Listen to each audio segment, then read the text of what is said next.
When Evan Carver walked into his 20-year high school reunion, he never imagined he'd come face to face with his worst nightmare, Chloe Maddox, the girl who made his teenage years hell. But here she was, now a $4.6 billion tech mogul, while he could barely afford his secondhand blazer. What happened next would change everything. Stay with me until the end of this story and comment below what city you're watching from. I want to see how far this tale travels. The gymnasium of Lincoln High hadn't changed much in 20 years. The same scuffed hardwood floors that had witnessed countless basketball games and awkward school dances still bore the faint yellow lines of a court that had seen better days. Paper streamers in the school colors, crimson and gold, hung from the rafters with the kind of artificial cheerfulness that made Evan Carver's stomach turn. A banner stretched across the far wall proclaimed, "Class of 2005 20-Year Reunion," in letters that sparkled with an enthusiasm Evan absolutely did not share. He stood just inside the double doors, his hand still on the push bar as if he might bolt at any second. His blazer, a navy blue number he'd found at Goodwill 3 weeks ago, felt tight across his shoulders. Not because it didn't fit, but because every muscle in his body had tensed the moment he'd stepped through those doors. The white dress shirt underneath was one of his good teaching shirts, the ones he reserved for parent-teacher conferences and the occasional faculty meeting where the principal actually cared about appearances. "Dad, you're doing that thing again." Evan looked down to find his 11-year-old daughter, Lily, staring up at him with those impossibly perceptive brown eyes that seemed to see straight through every defense he'd ever constructed. "What thing?" he asked, though he knew exactly what thing. "The thing where you look like you're about to face a firing squad." Lily adjusted the purple headband that held back her dark curls, curls she'd inherited from her mother, along with the ability to read him like a book. "You promised you'd try to have fun." "I am having fun," Evan lied, managing what he hoped was a convincing smile. Lily crossed her arms, and for a moment she looked so much older than 11 that it broke his heart a little. "Dad, you've been standing in the doorway for 3 minutes. People are starting to stare." He glanced around and realized she was right. A few clusters of his former classmates had indeed turned to look at the man blocking the entrance like some kind of anxious bouncer. Heat crept up his neck, and he finally let the door swing shut behind him, committing himself to at least a minimal amount of social interaction. "Okay, but we're leaving the second you get bored," Evan said, placing a protective hand on Lily's shoulder as they moved deeper into the gym. "Deal. But you have to actually talk to people. That's the whole point of a reunion." "The whole point of a reunion is to make people feel inadequate about their life choices," Evan muttered, but Lily had already spotted the refreshment table and was tugging him in that direction. The gym had been transformed as much as a high school gymnasium could be. Round tables covered in white cloths dotted the space, each with a centerpiece of crimson and gold balloons weighted down by glittering stones. A DJ booth had been set up on the stage where Evan had once delivered a valedictorian speech that now felt like it belonged to a different person entirely. Upbeat music played at a volume that suggested the organizers wanted to encourage conversation but not coherent thought. Evan recognized faces, though most had changed in the way that 20 years of living tends to change people. Hairlines had receded, waistlines had expanded, and everyone seemed to carry themselves with either the confidence of success or the weariness of survival. He wondered which category he fell into and suspected it was firmly the latter. "Mr. Carver, is that you?" He turned to find Amy Chen, who'd been in his AP English class and had gone on to become a dental hygienist according to her name tag. She looked genuinely pleased to see him, which was disarming. "Amy, hi. Please, it's just Evan. We're not in class anymore." "Old habits," she laughed. She glanced down at Lily with warm curiosity. "And who's this?" "This is my daughter, Lily. Lily, this is Amy. We went to school together." "Nice to meet you," Lily said with the practiced politeness of a child who'd been coached on meeting strangers. "Your dad was the smartest kid in our class," Amy said conspiratorially. "Always had the best answers in English. Are you following in his footsteps?" Lily grinned. "I like books, but I'm better at math." "A Renaissance woman," Amy said approvingly. "Well, Evan, it's great to see you. You still teaching?" "Yeah, over at Riverside High. English, just like old times." "That's wonderful. We need good teachers." There was something in Amy's tone that suggested she meant it, not just as a pleasantry. "Are you here with anyone else? I mean, besides Lily?" The question hung in the air, and Evan recognized it for what it was, the polite way of asking if he was married, dating, or otherwise not alone in the world. "Just us two," he said, keeping his voice light. "Lily wanted me to do something fun for once, so here we are." Amy's expression softened with understanding rather than pity, which Evan appreciated. "Well, there's worse ways to spend a Saturday night. Enjoy yourselves." As Amy moved away to greet someone else, Lily looked up at him. "She was nice." "Yeah, she was." "Not everyone here is going to be terrible, Dad." Evan wanted to believe that. He really did. But then he heard it. That laugh. That particular crystalline laugh that had haunted the hallways of Lincoln High like some kind of beautiful, terrible ghost. His entire body went rigid. "Dad?" Lily's voice seemed to come from very far away. "You okay?" He wasn't okay. Because across the gymnasium, surrounded by a cluster of admirers like some kind of homecoming queen who'd never left the throne, was Chloe Maddox. She looked incredible. That was the first thought that crashed through Evan's mind, followed immediately by a wave of something that felt uncomfortably close to the inadequacy he'd felt at 17. Her blonde hair fell in perfect waves past her shoulders, catching the light in a way that suggested either excellent genetics or an expensive stylist, probably both. She wore a dress that probably cost more than Evan's monthly rent, something sleek and black that managed to be both elegant and commanding. Diamond earrings caught the light as she threw her head back, laughing at something one of her companions had said. 20 years had been kind to Chloe Maddox in every way that mattered to people who cared about such things. She looked successful. She looked powerful. She looked like someone who had never spent a single moment of her life worrying about whether she could afford new shoes or whether her kid needed a new winter coat. "Dad, you're doing that statue thing again." Lily waved a hand in front of his face. "What's wrong?" Everything. Everything was wrong. This had been a mistake. Coming here had been a colossal mistake. And now he was going to have to spend the rest of the evening trying to avoid eye contact with the person who had made his teenage years a living hell. "Nothing, sweetie. Just saw someone I used to know." Lily followed his gaze, and he realized too late that he should have been more subtle. "The pretty lady in the black dress?" "That's one way to describe her," Evan said, his voice coming out flatter than he intended. Before he could steer them in the opposite direction, the DJ's voice boomed through the speakers. "All right, Lincoln High Class of 2005. Can I have your attention, please?" The music dimmed and the chatter in the gym gradually quieted as people turned toward the stage. Evan felt a sense of dread settling in his stomach like a stone. "I want to take a moment to recognize some of our most accomplished alumni," the DJ continued, reading from a card with theatrical enthusiasm. "We've got doctors, lawyers, business owners, and even a published author in the house tonight." Polite applause rippled through the crowd. Evan clapped mechanically, already anticipating where this was going. "But I want to give a special shout-out to someone who really put Lincoln High on the map." The DJ paused for dramatic effect. "Please join me in congratulating Chloe Maddox, founder and CEO of Nexus Technologies, recently valued at $4.6 billion. The gymnasium erupted. Not just applause, but cheers, whistles, and the kind of celebration usually reserved for sports victories or lottery winners. Chloe smiled, modest, gracious, every inch the successful entrepreneur who'd learned to accept accolades with perfect poise. Evan felt like he might be sick. "Did he say billion?" Lily whispered, her eyes wide. "With a B?" "With a B," Evan confirmed, his voice hollow. He watched as people swarmed Chloe, everyone wanting a moment with the local success story.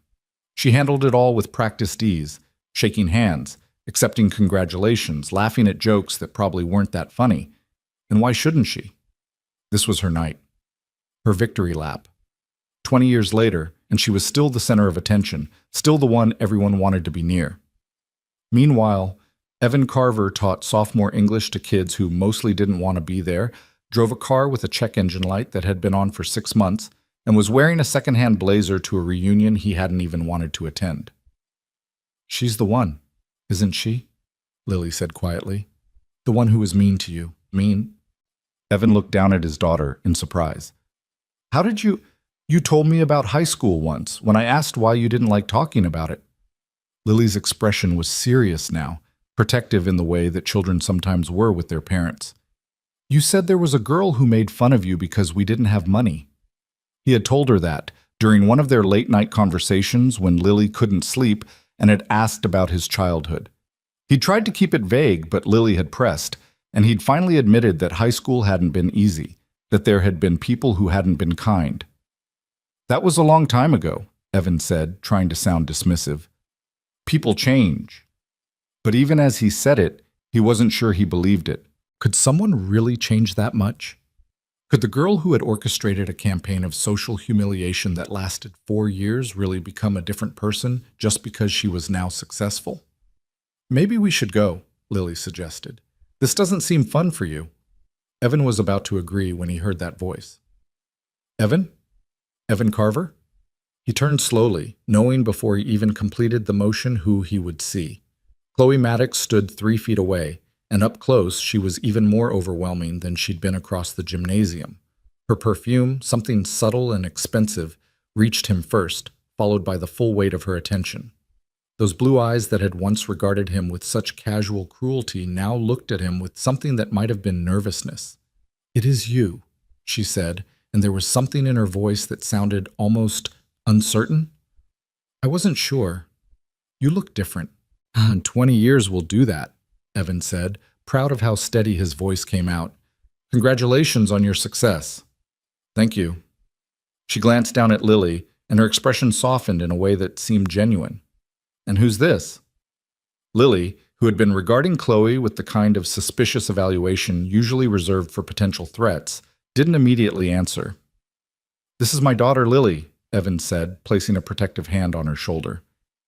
"It's nice to meet you, Lily." Chloe extended her hand, and after a moment's hesitation, Lily shook it. "Your dad and I went to school together." "I know," Lily said, her tone carefully neutral. If Chloe caught the coolness in Lily's response, she didn't show it. Instead, she turned her attention back to Evan. "It's been such a long time. I was hoping I might run into you tonight." That surprised him. "Were you?" "I was." Chloe fidgeted with one of her diamond earrings, a gesture that seemed out of place with her polished exterior. "Actually, I was wondering if we could talk. Privately, I mean. Just for a moment." Every instinct Evan had screamed at him to say no, to grab Lily and leave, to put as much distance between himself and Chloe Maddox as humanly possible. This woman had made his life hell. She'd mocked him for his clothes, his car, his part-time job at the grocery store. She'd turned his name into a punchline, secondhand Evan, and the nickname had stuck for 4 humiliating years. "I don't think that's a good idea," Evan said. "Please." The word came out soft, almost vulnerable. "I know I don't deserve it, but there's something I need to say to you, something I should have said 20 years ago." Lily tugged on his sleeve.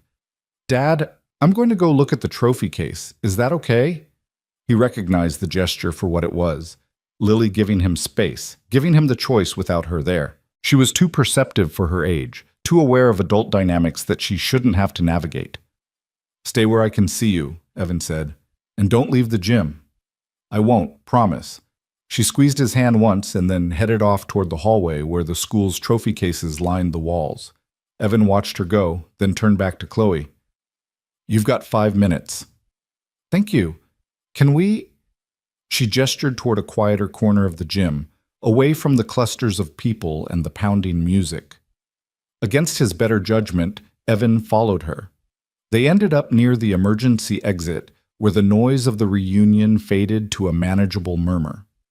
Chloe leaned against the wall, and for a moment she looked less like a billionaire tech mogul and more like the uncertain teenager he sometimes remembered from their junior year, before everything had turned cruel. "What do you want, Chloe?" Evan asked, keeping his voice flat. He wasn't going to make this easy for her. She took a deep breath. "I want to apologize." Evan blinked. Of all the things he'd expected her to say, that hadn't even made the list. "I was horrible to you in high school," Chloe continued, the words coming faster now, as if she'd been holding them in for years. "I was cruel and petty, and I made your life hell for no good reason. You didn't deserve any of it." You were smart and kind, and you never did anything to me, and I—" She stopped, her eyes glistening with what looked like genuine tears. "I treated you terribly, and I'm sorry. I'm so, so sorry." Evan stood there, stunned into silence. This was not how this conversation was supposed to go. In his mind, Chloe Maddox was the villain of his high school story, and villains didn't apologize. They didn't look at you with regret in their eyes and admit they'd been wrong. Why? The question came out harsher than he intended. Why were you so awful to me? What did I ever do to you? Chloe winced. Nothing. You didn't do anything. That's what makes it worse. She wrapped her arms around herself, suddenly looking cold despite the warmth of the gym. I was miserable back then. My home life was complicated. My parents were never around, and when they were fighting. I felt invisible and powerless and angry all the time. And you, she met his eyes. You were everything I wasn't. You were genuine. You cared about things. You had this integrity that I envied so much it made me hate you. So you made me miserable because you were miserable? Evan heard the bitterness in his voice and didn't try to hide it. That's your excuse? No, God, no. Chloe shook her head vehemently. There is no excuse. I'm not trying to justify what I did. I'm just trying to explain it, and to tell you that I've thought about it every year since graduation.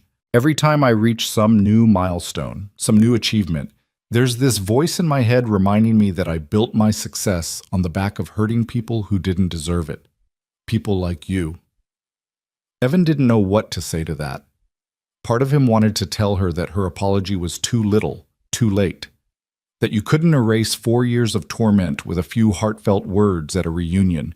But another part of him, the part that taught teenagers every day and saw how cruel they could be to each other, how much they were all just struggling to survive their own pain, that part wondered if maybe people really could change. Your daughter's beautiful, Chloe said softly. You must be very proud. I am. Evan's voice came out defensive. She's the best thing in my life. I can tell, the way she looked at me. Chloe smiled sadly. Like she was ready to defend you. You've raised her well. She's had to grow up fast. Evan wasn't sure why he was sharing this. Her mother left when she was 3. It's been just the two of us ever since. Chloe's expression crumpled with sympathy. I'm sorry. That must have been incredibly hard. We manage. Evan shifted his weight, uncomfortable with the direction the conversation had taken. Look, I appreciate the apology. I do. But I'm not sure what you want me to say. That it's all forgotten? That we're good now? No. Chloe straightened up, squaring her shoulders. I don't expect forgiveness. I just needed you to know that I regret what I did. That if I could go back and do it differently, I would. You deserved better than what I gave you. Before Evan could respond, a loud voice cut through the relative quiet of their corner. Well, well, well, secondhand Evan. Evan closed his eyes, recognizing the voice immediately. Jake Morrison. Star quarterback, Chloe's boyfriend for 3 years of high school, and the architect of many of Evan's worst moments. Jake swaggered over, looking every bit the former jock who'd never quite left high school behind. He'd put on weight in the way that former athletes often did. His face ruddier than Evan remembered, probably from too many beers and not enough exercise. But his smile was the same, cruel and self-satisfied. I heard you were here, Jake said, his words slightly slurred. Couldn't believe it. Thought you'd be too embarrassed to show your face. Jake, Chloe started, but he cut her off. And you're talking to our resident billionaire? That's ambitious, man. You hoping she'll throw you some charity? Jake laughed at his own joke, and Evan felt every muscle in his body tense. This was exactly why he hadn't wanted to come. This right here. Leave him alone, Jake, Chloe said, her voice sharp in a way that surprised Evan. Oh, come on, babe, we're just reminiscing. Jake clapped a heavy hand on Evan's shoulder, and it took every ounce of self-control Evan had not to shove it off. Remember when we used to call him Secondhand Evan because everything he owned came from thrift stores? Classic stuff. It wasn't classic, Chloe said coldly. It was cruel. And I'm not your babe. We broke up 20 years ago. Jake blinked, clearly not expecting pushback. Geez, lighten up. It was just high school stuff. No hard feelings, right, Evan? Evan looked at Jake, at this man who had made his teenage years a gauntlet of humiliation, and felt something shift inside him. Not anger. He'd carried that for too long. Not even resentment. Just a kind of weary recognition that some people never grow up, never evolve beyond their high school selves. Actually, Jake, there were a lot of hard feelings, Evan said quietly. You and your friends made my life hell. You mocked me for being poor, for working to help my mom pay bills, for not being able to afford the things you took for granted. And you know what? You didn't just hurt me. You taught everyone around you that it was okay to punch down, to make fun of people who had less than you. So no, we're not good. The smile slid off Jake's face. Man, you need to learn to take a joke. And you need to learn when to shut up, Chloe said, stepping between them. Evan doesn't owe you anything. Not his forgiveness, not his friendship, not even his time. So why don't you go find someone else to bother? Jake looked between them, his expression darkening. You defending him now? After everything? That's rich. Yes, I'm defending him. Because unlike you, I've actually grown up enough to realize what we did was wrong. Chloe's voice had taken on an edge of steel. Now leave, before I have security escort you out. Security? Jake scoffed. This is a high school reunion, not one of your fancy corporate parties. And yet, I guarantee I can make one phone call and have you removed from this building. Chloe pulled out her phone, her thumb hovering over the screen. Want to test me? For a moment, Jake looked like he might argue. Then something in Chloe's expression must have convinced him she wasn't bluffing. He held up his hands in mock surrender. Whatever. You two deserve each other. He stalked off, muttering under his breath. Evan stood there, his heart pounding, trying to process what had just happened.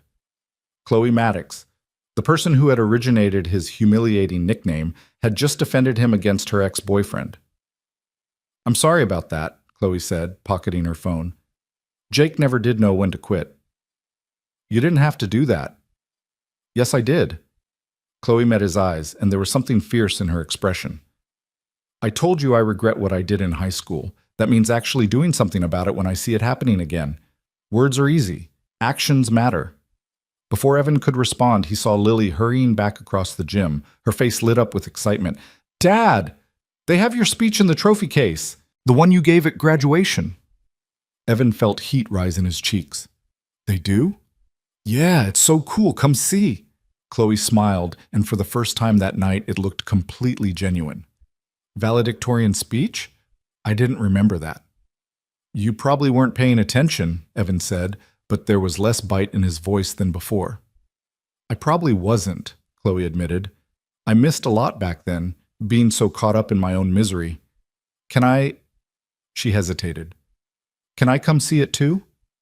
Evan looked at Lily, who had stopped bouncing long enough to regard Chloe with renewed interest. His daughter gave him a slight nod. Permission, or maybe encouragement. Sure, Evan heard himself say. Why not? They walked together across the gym, Lily chattering about the trophy case and all the old photos she'd found. Other people tried to stop Chloe to get her attention, but she waved them off politely, keeping pace with Evan and Lily. The trophy case was exactly where Evan remembered it, though more crowded now with 20 additional years of achievements. There, among the sports trophies and academic awards, was a photo of him at 18 standing at the podium in his graduation gown, mid-speech. The plaque beneath it read, Evan Carver, Valedictorian 2005. The future belongs to those who show up for it. That was your closing line, Chloe said softly, reading the plaque. I do remember that. Everyone was talking about it afterwards. Were they? Evan looked at her skeptically. They were. You told everyone that success wasn't about where you came from, but about showing up every day and doing the work. That the future wasn't handed to anyone. You had to build it yourself. Chloe's voice had gone quiet. It's a good message. It's a true message, Evan said. Though I'll admit some days are harder to show up for than others. Lily tugged on his sleeve. Can we get something to drink? I'm thirsty. Of course, sweetie. Let's... Actually, Chloe interrupted, then seemed to catch herself. Sorry, I don't mean to presume, but could I buy you both a drink? Not here, I mean. There's a coffee shop around the corner. unless you need to get back to the reunion. Evan looked at Chloe, this woman who had been his tormentor, and was now offering, what? Friendship? Absolution? He wasn't sure, but something had shifted tonight. Maybe it was the apology, or the way she'd stood up to Jake, or the genuine regret he'd seen in her eyes. Maybe it was just that 20 years was a long time to carry anger. I don't know, Evan said honestly. Please? Chloe's voice was small. I know I don't deserve it, but I'd really like a chance to talk more, to actually get to know you. The real you, not the version I created in my head to make myself feel better. Lily looked up at him, her expression curious but not opposed. She was leaving the decision to him. Evan thought about all the times he'd imagined running into Chloe Maddox again. In every scenario, he'd been the one with power, the one who got to walk away with his head held high while she regretted her choices. But standing here now, looking at this woman who seemed genuinely remorseful, who had defended him when she didn't have to, he realized that revenge fantasies were ultimately hollow. Maybe the bravest thing he could do was give someone a second chance. Okay, Evan said. Coffee, but just coffee. No promises beyond that. Chloe's face lit up with a smile that transformed her entire expression. Just coffee. I'll take it. As they headed for the exit, Lily slipped her hand into his and whispered, You're being very brave, Dad. Or very stupid, he whispered back. Maybe both, Lily said with the wisdom of someone far beyond her years. But I think it's mostly brave. They pushed through the doors of Lincoln High, leaving the reunion behind, stepping out into the cool night air.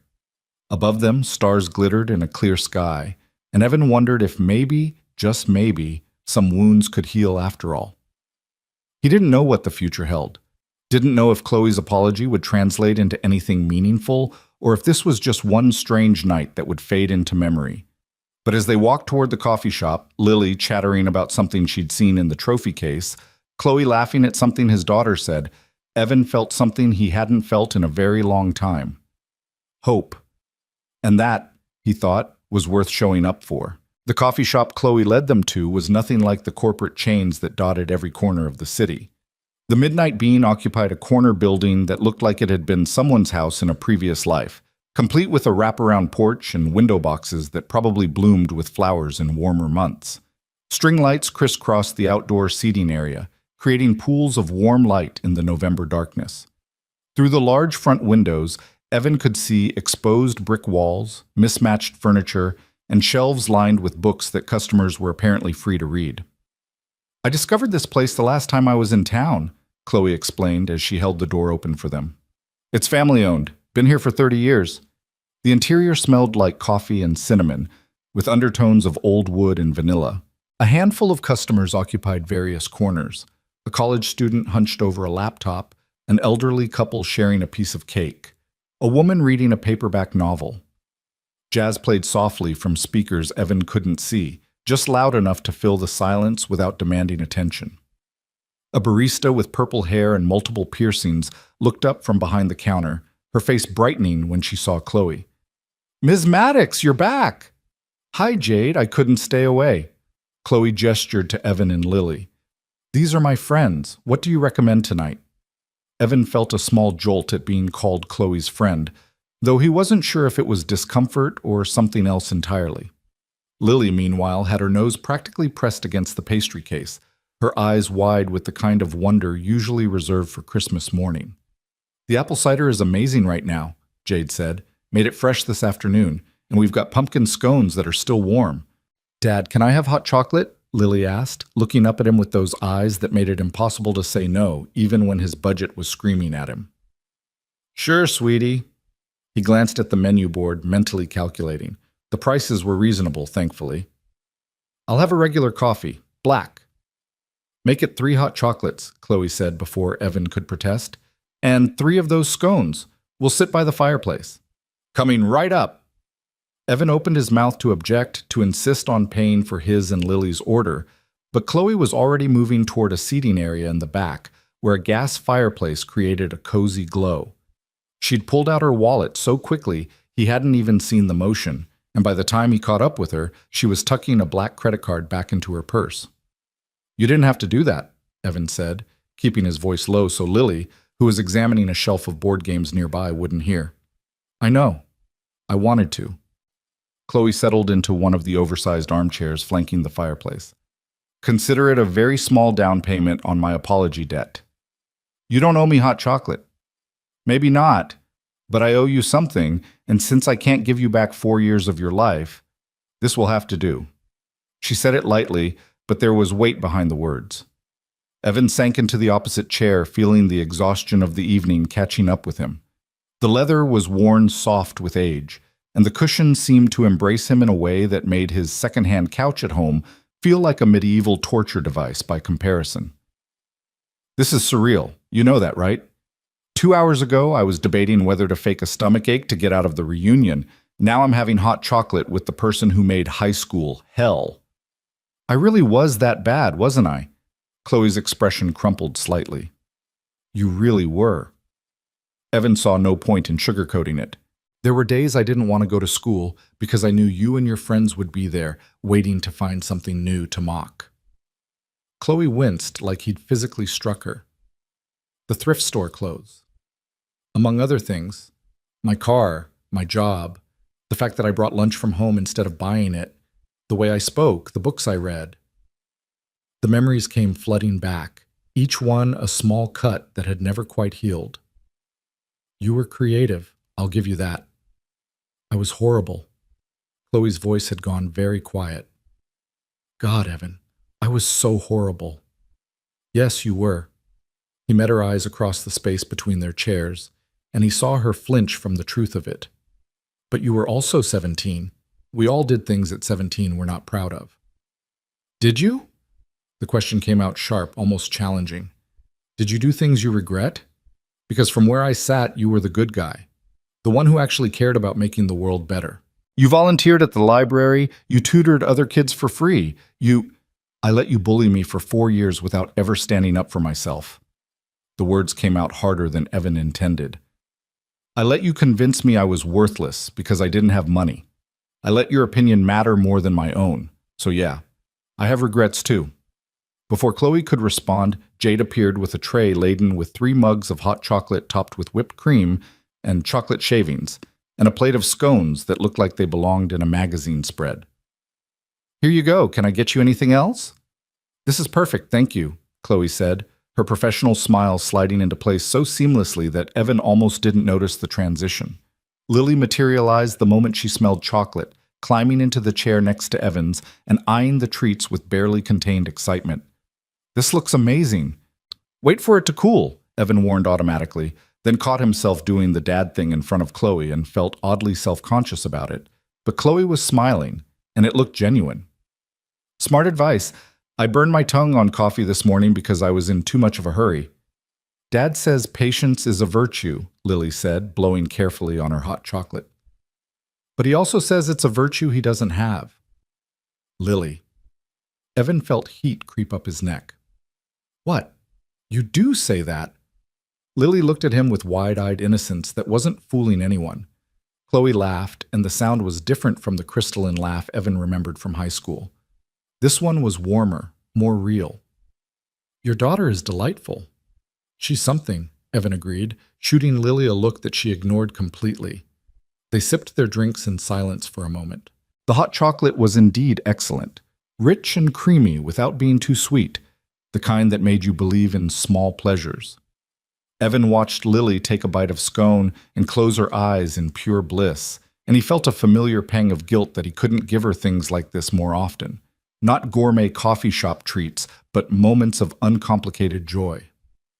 So, Chloe said, breaking the comfortable quiet, you teach at Riverside High.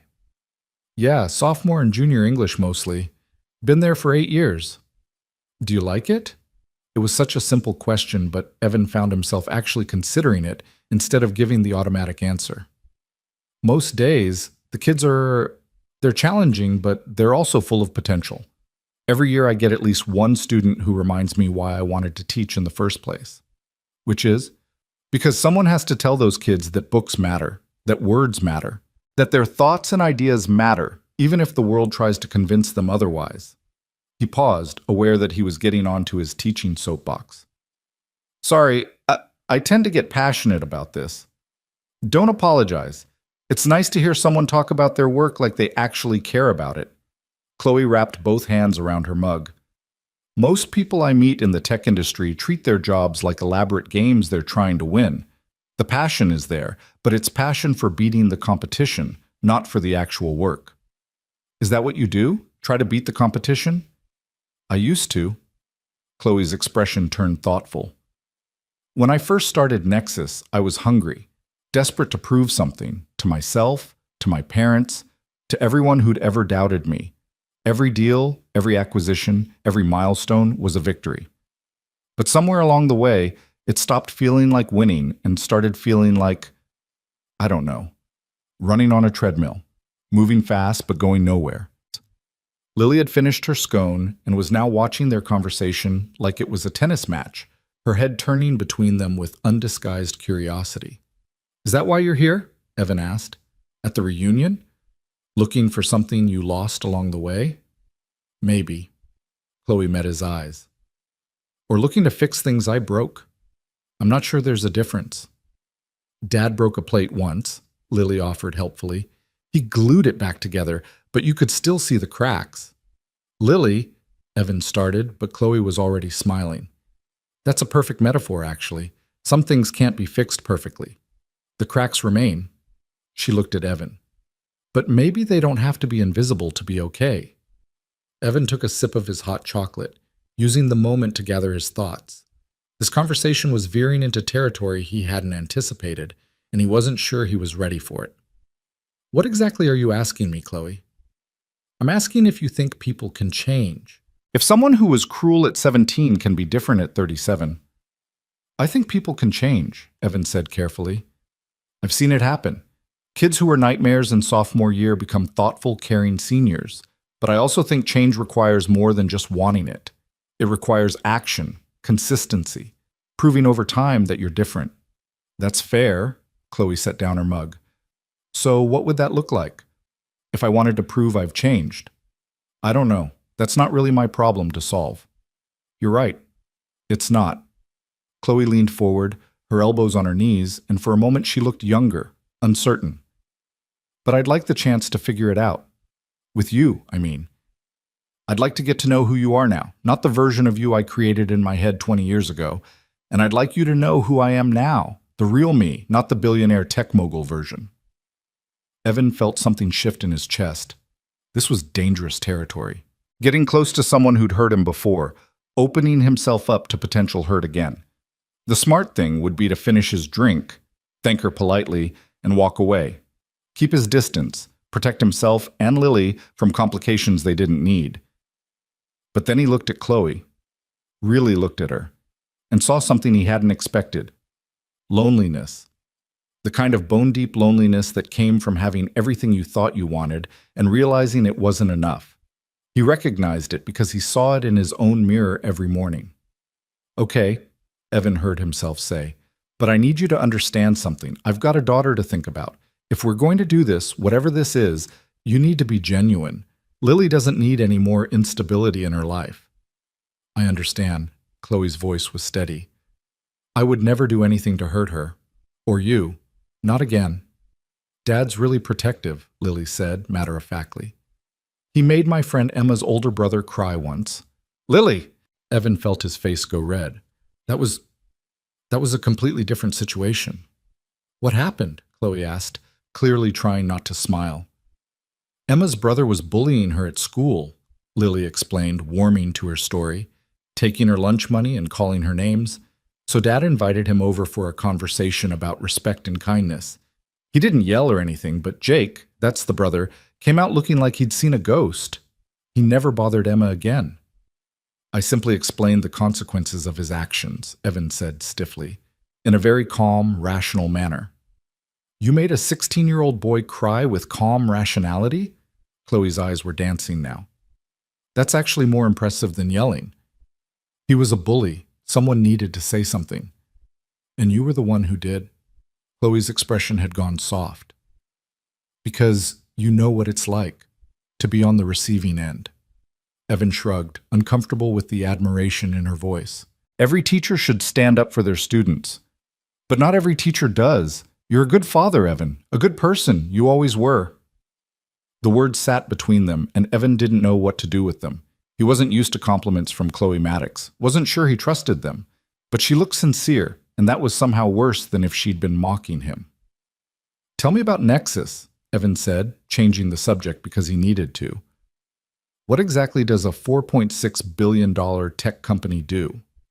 Chloe accepted the redirection gracefully. We develop AI-driven solutions for supply chain management.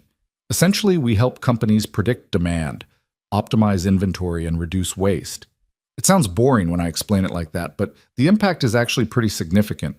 We've helped hospitals ensure they have critical medications in stock, helped food distributors reduce spoilage, things like that.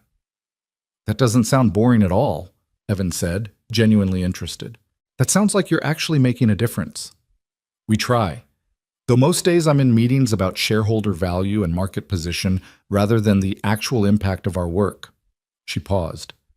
That's part of why I've been thinking about expanding our East Coast operations, getting back to the ground level, remembering why we do what we do.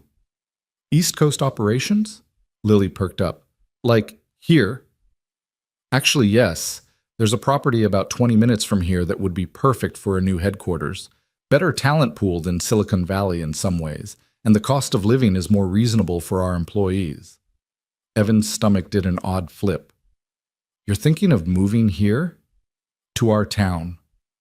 Not to the town exactly, but close by. Chloe's eyes found his, and there was a question in them. Would that be weird? I don't know, Evan said honestly. Maybe? It's not because of you, Chloe said quickly. I mean, not entirely. The business case makes sense. But I'd be lying if I said running into you tonight didn't make the idea more appealing. Lily was watching this exchange with fascination, her hot chocolate forgotten. This is a lot, Evan said.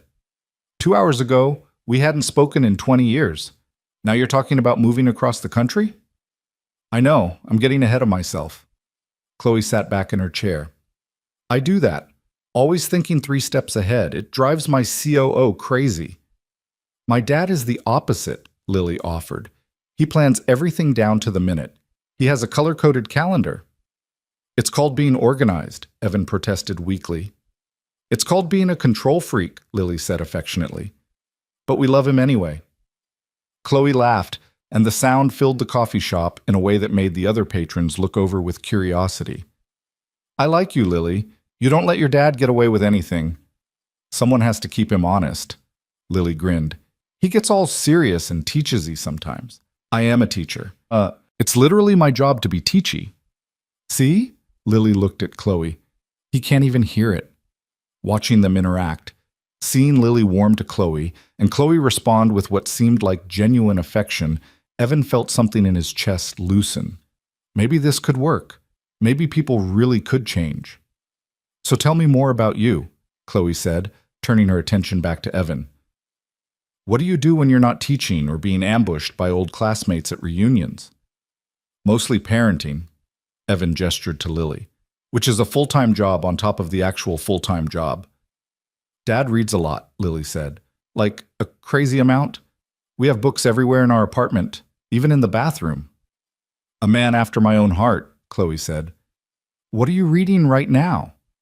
Currently, I'm rereading East of Eden for about the 10th time, and I just started a biography of Frederick Douglass that one of my students recommended. Your students recommend books to you? The good ones do. They keep me honest. Make sure I'm not just teaching the same curriculum year after year without questioning it. Evan found himself relaxing, falling into the rhythm of conversation in a way he hadn't expected. Last year, a junior convinced me to add Chimamanda Ngozi Adichie to the reading list. Best decision I made all year. I love her work, Chloe said, and she sounded surprised to have something in common with him. I listened to Americana during a flight to Tokyo. Couldn't stop thinking about it for weeks. They talked about books then, and it was easier than Evan had anticipated. Chloe had read widely, literary fiction, biographies, even poetry, and had thoughtful opinions about what she'd read. They disagreed about Hemingway. She found him sparse and moving. Evan found him sparse and pretentious. Argued good-naturedly about whether The Great Gatsby was overrated, Yes, in Evan's opinion, absolutely not, in Chloe's, and discovered they both had a weakness for mystery novels they were slightly embarrassed about. I read romance novels, Lily announced during a lull in the conversation, the ones with kissing on the cover. You absolutely do not, Evan said, momentarily panicking. I'm kidding, Dad, relax. Lily rolled her eyes. I read fantasy books, with dragons and magic and stuff. Oh, thank God. Evan's heart rate returned to normal. Though Emma's older sister does let us look at her romance book sometimes, Lily added innocently. We're going to talk about this later, Evan said, making a mental note to have a conversation with Emma's sister. Chloe was trying very hard not to laugh. How old is Emma's sister? 19, Lily said. She's in college. She says romance novels are feminist literature. They can be, Chloe said diplomatically, shooting Evan an amused glance. But maybe stick with dragons for a few more years. That's what Dad says. He's very protective about what I read and watch, and basically everything. But Lily said it with affection, leaning against Evan's chair in a way that suggested she didn't actually mind his overprotectiveness. Can I ask you something? Chloe directed the question at Lily. You seem very mature for 11. Was it hard growing up with just your dad? Evan tensed, ready to redirect if the question was too personal, but Lily considered it seriously. Sometimes, she said, I used to wish I had a mom like the other kids, someone to do mom stuff with. But Dad tries really hard. He learned to braid hair from YouTube videos, and he comes to all my school events even when he's tired, and he makes sure I know I'm loved every single day. She looked up at Evan. So no, it's not hard. It's not. It's just different. Evan felt his throat tighten. He reached over and squeezed Lily's hand. You make it easy, kiddo. Chloe's eyes were suspiciously bright. You're lucky to have each other. We are, Evan agreed. Then, because the moment was getting too heavy, he cleared his throat. So, what about you? Any kids? Husband? Partner? No, to all three. Chloe's voice was light, but there was something underneath it.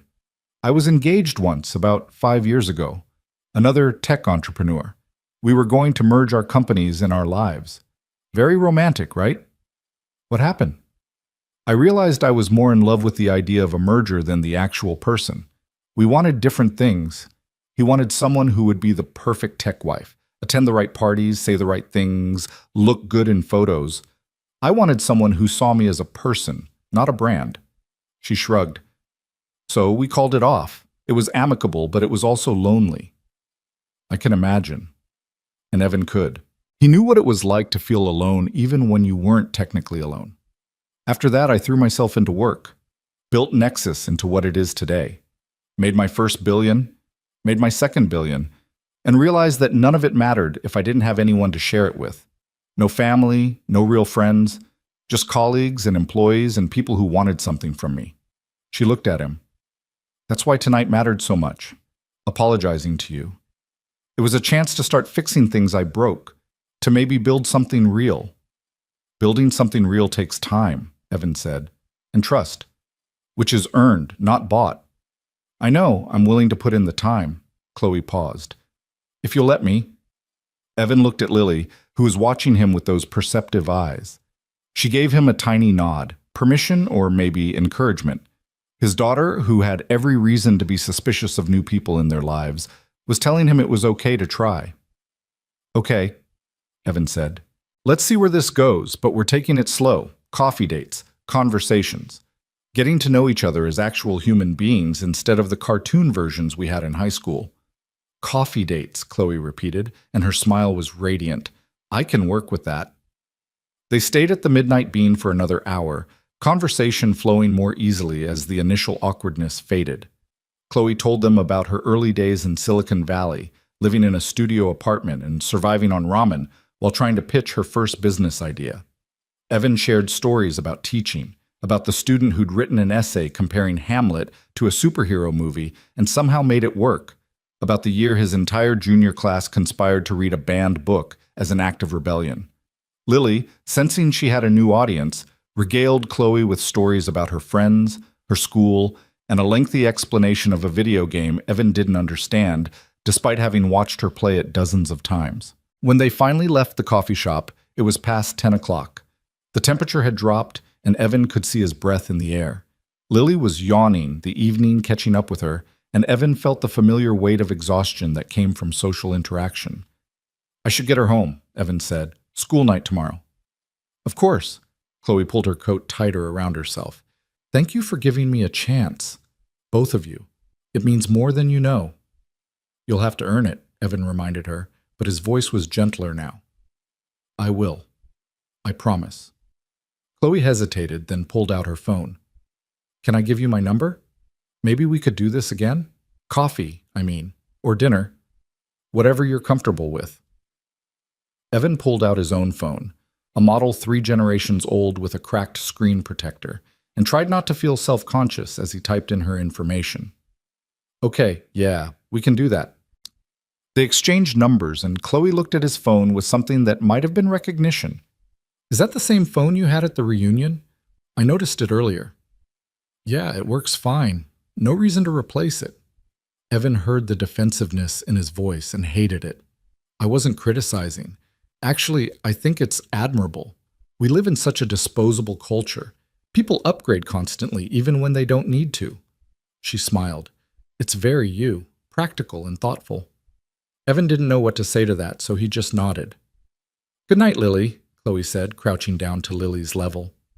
"It was lovely meeting you." "You too," Lily said. "Are you going to come have coffee with Dad again?" "If he'll let me." "He will," Lily said it with complete confidence. "He acts all grumpy, but he actually liked talking to you. I could tell." "Lily," Evan started, but she was already skipping toward their car, which was parked 2 blocks away. "She's something else," Chloe said, standing up. "She's too smart for her own good," Evan agreed. "Gets that from her mother." "I doubt that." Chloe's voice was soft. "I think she gets it from you." They stood there for a moment, 2 people who'd been strangers, then enemies, then strangers again, now trying to figure out what came next. The night air was cold, and somewhere nearby someone was playing piano. Clair de Lune drifting through an open window. "This is strange, isn't it?" Evan said. "All of this." "It is," Chloe agreed. "But maybe strange is okay. Maybe it's even good. Maybe." Evan shoved his hands in his pockets. "I should go. Lily's waiting." "Right, of course." Chloe stepped back. "Text me when you get home, just so I know you got there safely." "You don't have to worry about that." "I know, but I want to." She met his eyes. "Is that okay?" Evan thought about it, about what it meant to let someone worry about him, to let someone care. He'd been on his own for so long, handling everything himself, that the idea of sharing even a small burden felt foreign. But maybe it was time to try.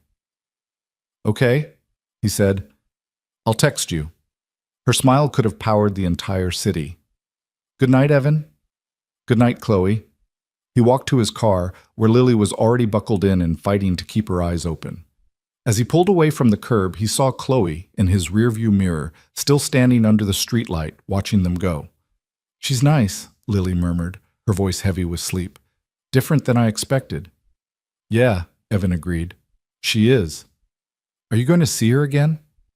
"Maybe. If it feels right." "It feels right, Dad." Lily's eyes drifted closed. "Trust me." Evan drove through the quiet streets of his town, past darkened storefronts and houses with warm lights glowing in windows. He thought about the evening, about how it had started with dread and ended with something that felt cautiously hopeful. About Chloe's apology and her obvious loneliness. About the way she'd looked at Lily with genuine affection. About the conversation in the coffee shop that had felt natural and easy after the initial awkwardness. Maybe people could change. Maybe the person who'd hurt him at 17 wasn't the same person at 37. Maybe giving someone a second chance wasn't weakness, but wisdom. When they got home to their small apartment, 2 bedrooms, 1 bathroom, and a kitchen barely big enough for 1 person, Evan carried a sleeping Lily to her bed and tucked her in, brushing a kiss across her forehead. She murmured something he couldn't make out, already deep in dreams. He stood in her doorway for a moment, looking at this child who was simultaneously the easiest and hardest thing in his life. She deserved more than he could give her, a bigger home, nicer things, vacations beyond weekend camping trips. But she also deserved honesty and love and a father who showed up every day, and those things he could provide in abundance. In his own room, Evan changed into sweatpants and an old t-shirt, then sat on the edge of his bed with his phone in his hands. Chloe's number was there, waiting. He'd promised to text her. After a moment's hesitation, he typed, "Home safe. Thanks for the coffee." The response came almost immediately. "Thank you for taking a chance on me. Sleep well." Then a moment later, "And Evan, that thing I said at the reunion about regretting high school, I meant it, every word." Evan stared at the message, reading it twice, then a third time. Finally, he typed back, "I know. Good night, Chloe." He set the phone on his nightstand and lay back, staring at the ceiling with its familiar water stain in the corner. Outside, he could hear the distant sound of traffic, the bark of a neighbor's dog, the ordinary sounds of life continuing on. Something had shifted tonight. Some door had opened that he thought was permanently closed, and while he didn't know where it led, while he was still cautious and uncertain and maybe a little scared, he also felt something he hadn't felt in years. Possibility. And that, Evan thought as sleep finally pulled him under, was worth at least one more cup of coffee. The second coffee date happened 3 days later, this time without Lily.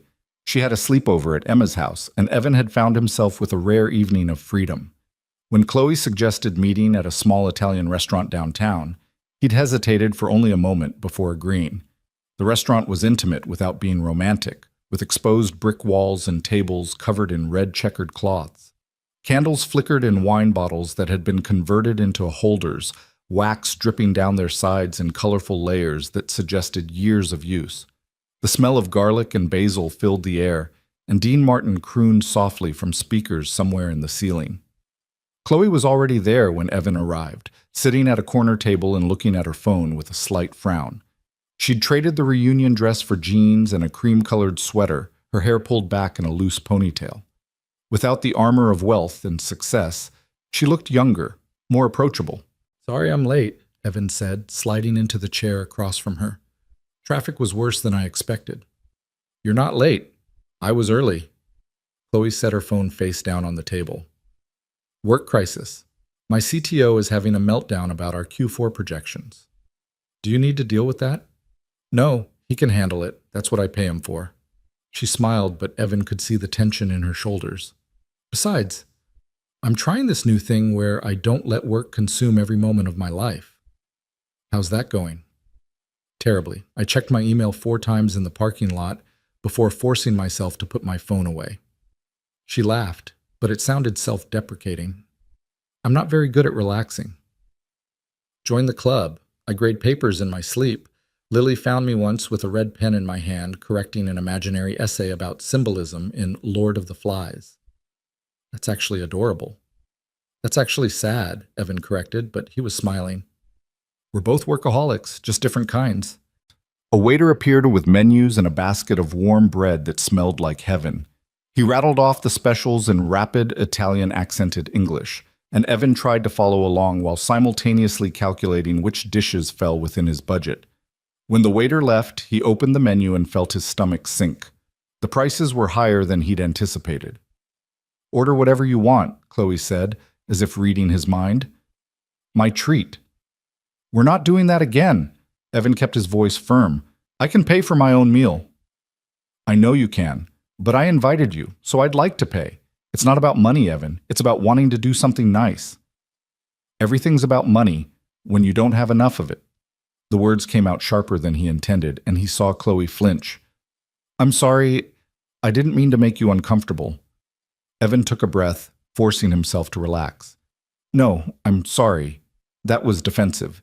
It's hard sometimes.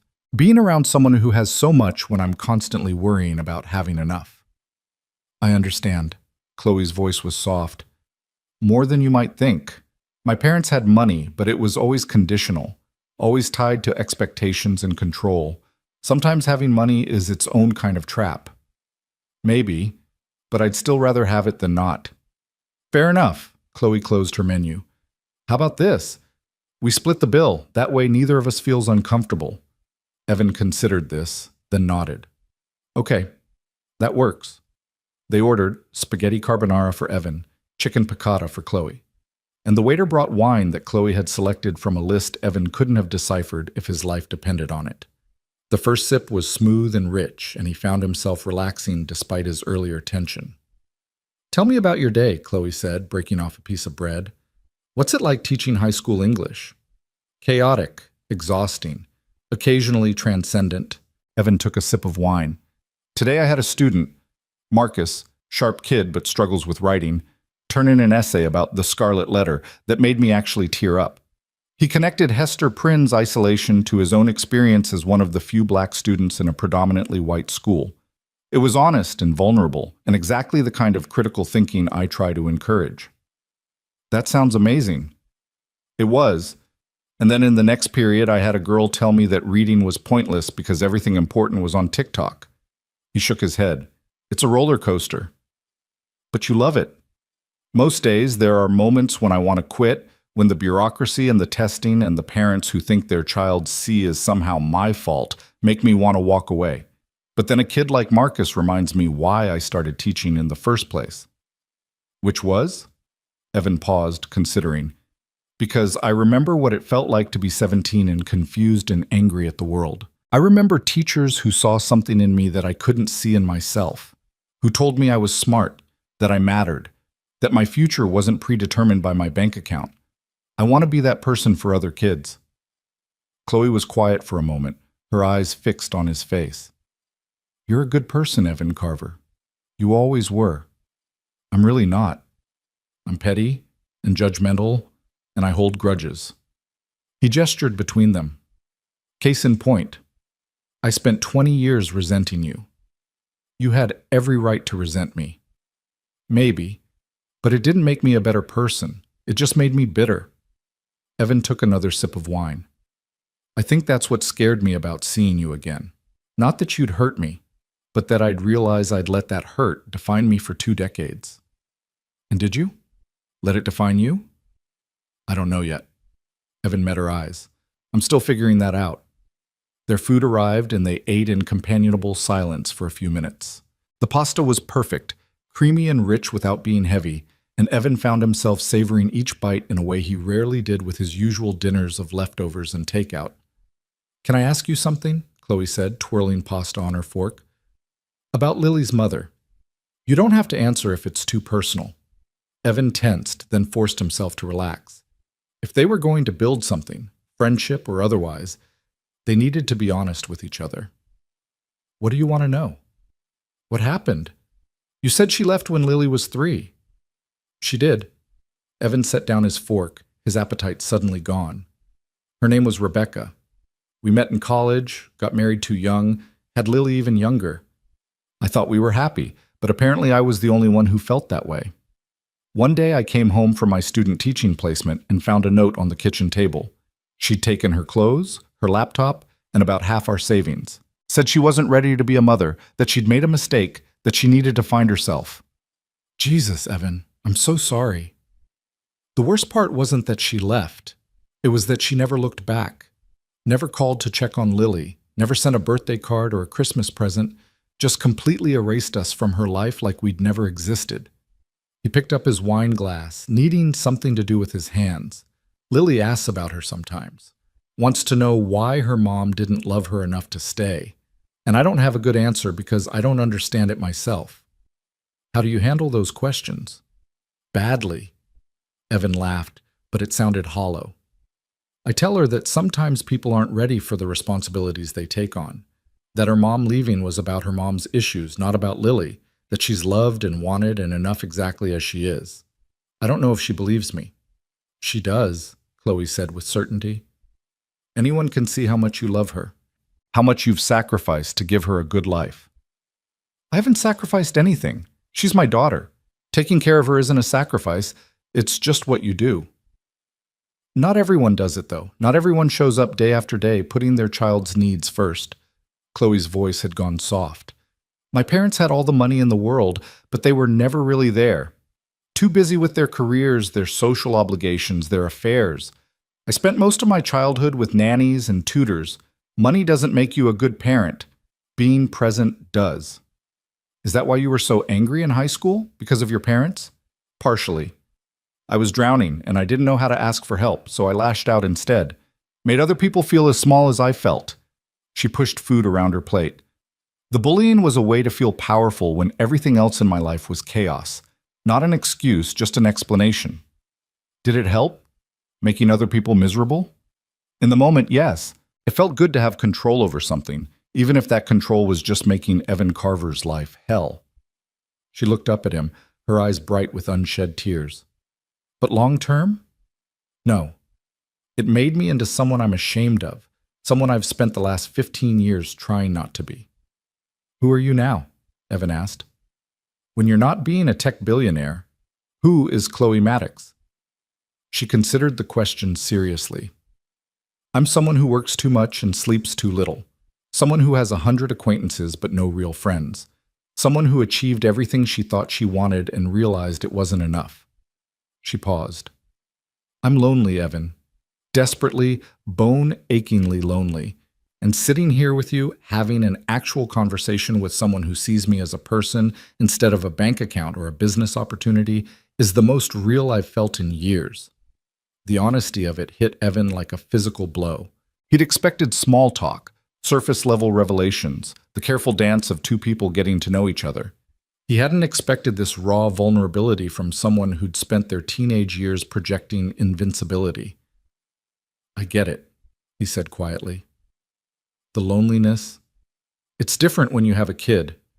Lily keeps me company, keeps me grounded. But there are nights after she goes to bed when the apartment feels too empty and too quiet, and I wonder if this is all there is. Work and parenting and surviving until the next day. Is that enough for you? Just surviving? Some days yes, some days no. Evan picked up his fork again, needing the distraction. I want more. Want to feel alive instead of just going through the motions. Want to laugh without feeling guilty about it. Want to connect with another adult who understands the weight of everything I'm carrying.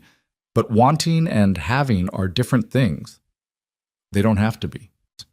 Chloe reached across the table, her hand hovering near his but not quite touching. We could help each other. Be less lonely together. Is that what this is? Two lonely people trying to fill a void? Maybe.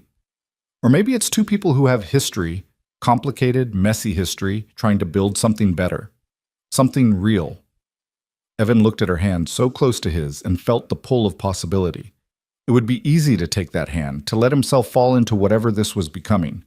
But easy had never been his style, and he'd learned through hard experience that things built quickly often collapsed just as fast. I need to take this slow, he said, for Lily's sake and for mine. I can't rush into something just because it feels good in the moment. I understand. Chloe pulled her hand back and Evan felt an irrational flash of disappointment. Slow is good. Slow is smart. They finished their meal talking about safer topics, books they'd read, movies they'd seen, the weird quirks of their respective workplaces. Chloe told him about a board meeting where an investor had fallen asleep and started snoring during her presentation. Evan told her about the time a student had brought an emotional support chicken to class and it had escaped, causing chaos throughout the entire English wing. By the time dessert arrived, tiramisu they'd agreed to split, the tension had eased back into something comfortable. Chloe told terrible jokes that made Evan laugh despite himself, and he found himself sharing stories about Lily that he usually kept private, protective as he was of his daughter's privacy. She sounds incredible, Chloe said, taking the last bite of tiramisu. You've raised an amazing kid. She raised herself, mostly. I just tried not to screw her up too badly. You're too hard on yourself. Someone has to be. If I'm not, who will be? Evan smiled to show he was half joking, but Chloe's expression turned serious. That's a lonely way to live, Evan. Constantly judging yourself, never giving yourself credit for everything you do right. Says the woman who built a multi-billion-dollar company and still thinks she hasn't accomplished enough. Touché. Chloe raised her wine glass in acknowledgement. We're both our own worst critics. Probably why we're sitting here commiserating over Italian food instead of outliving our best lives. I don't know. This feels pretty good to me. Chloe's voice had gone soft again. Better than any board meeting or product launch or magazine interview I've done. The check arrived, and they split it as agreed. though Evan noticed Chloe left a tip that was probably more than his half of the meal. They walked out into the cool November night, and Evan realized he wasn't ready for the evening to end. "Want to walk for a bit?" he heard himself ask. "There's a park a few blocks from here." "I'd like that." They walked side by side down the quiet downtown streets, past closed boutiques, and the occasional bar with music spilling out into the night. The park was small but well-maintained, with paths that wound through carefully tended gardens and a pond that reflected the streetlights like scattered stars. "I used to come here with Lily when she was little," Evan said as they followed one of the paths. "She'd feed the ducks and demand I push her on the swings until my arms fell off." "Does she still like swings?" "Pretends she doesn't. Says she's too old for that kind of thing. But last month I caught her at the playground near our apartment, swinging as high as she could with this huge smile on her face." He smiled at the memory. "She's at that age where she's trying to figure out if she's a kid or not. Wants to be grown up, but isn't quite ready to let go of childhood." "That must be hard, watching her grow up." "It's terrifying. Every year she gets more independent, needs me a little less. I know that's the goal, raise her to not need me, but knowing it doesn't make it easier." They reached a bench overlooking the pond and sat down. The temperature had dropped further, and Evan could see his breath in the air. Chloe pulled her coat tighter around herself, shivering slightly. "Here," Evan said, starting to shrug off his jacket. "Don't you dare, you'll freeze." But she was smiling. "Very chivalrous, though. My mother raised me right. Even if she couldn't give me much else, she made sure I had manners." "Tell me about her, your mom." Evan leaned back against the bench, looking up at the sky where a few stars managed to shine through the light pollution. "She worked 3 jobs to keep us afloat after my dad left. Waitress, house cleaner, night shift at the hospital. I barely saw her growing up because she was always working, always exhausted, but she never complained. Never made me feel like I was a burden." "Where is she now?" "She passed away my second year of teaching. Heart attack. The doctor said it was from years of stress and overwork." His voice had gone flat, emotionless, in the way it always did when he talked about his mother's death. "She never got to retire, never got to relax. Spent her whole life working herself to death so I could have opportunities she never had." "Evan." Chloe's hand found his in the darkness, and this time he didn't pull away. "I'm so sorry." "She met Lily, though. Got 2 years with her granddaughter before she died. Those were good years. She'd babysit while I was at work, and I'd come home to find them baking cookies or reading together. Lily doesn't remember her. Not really, but I do. Every day I try to live up to the example she set." They sat in silence for a while, Chloe's hand warm in his, and Evan felt something shift. This wasn't just two people making small talk anymore. This was real vulnerability, real connection. He was letting Chloe see parts of himself he usually kept hidden, and instead of using them against him, she was holding them gently. "Thank you for telling me that," Chloe said finally. "For trusting me with something so personal." "Yeah, well, you shared your stuff, seemed only fair." "Is that what we're doing? Trading vulnerabilities like baseball cards?" "Maybe. Or maybe we're just two people trying to be honest with each other for once." He turned to look at her, her face illuminated by the streetlight. "I spent so many years thinking you were the villain of my story. But you're just a person, complicated and flawed and trying your best, like everyone else." "I want to be better, though. Better than I was. Better than I am." She squeezed his hand. "And being around you makes me want to try harder. Don't put that on me. I'm barely holding my own life together. I can't be responsible for fixing yours, too." "I'm not asking you to fix me. I'm asking you to be my friend, to hold me accountable, to call me out when I'm being the person I used to be instead of the person I'm trying to become." "That's a lot of pressure." "I know. And if it's too much, I understand. You don't owe me anything, Evan. Not forgiveness, not friendship, not a second chance. But I'm asking anyway, because sitting here with you feels like the first real thing I've experienced in years, and I don't want to lose it." Evan thought about it, about what it meant to let someone in, to give them the power to hurt you again, about whether people really could change or if they were doomed to repeat the same patterns forever, about his mother, who'd believed in second chances right up until her heart gave out from the strain of all those opportunities she'd given others. But he also thought about Lily, who trusted his judgment about people, about Marcus, His student who'd written with such raw honesty about second chances and redemption. About himself at 17, desperate for someone to see past his circumstances to who he really was. Okay, he said, friends. But Chloe, if you hurt Lily, if you hurt me again, there won't be a third chance. I need you to understand that. I do. And I won't. I promise you, Evan, I won't. Her eyes were fierce in the darkness.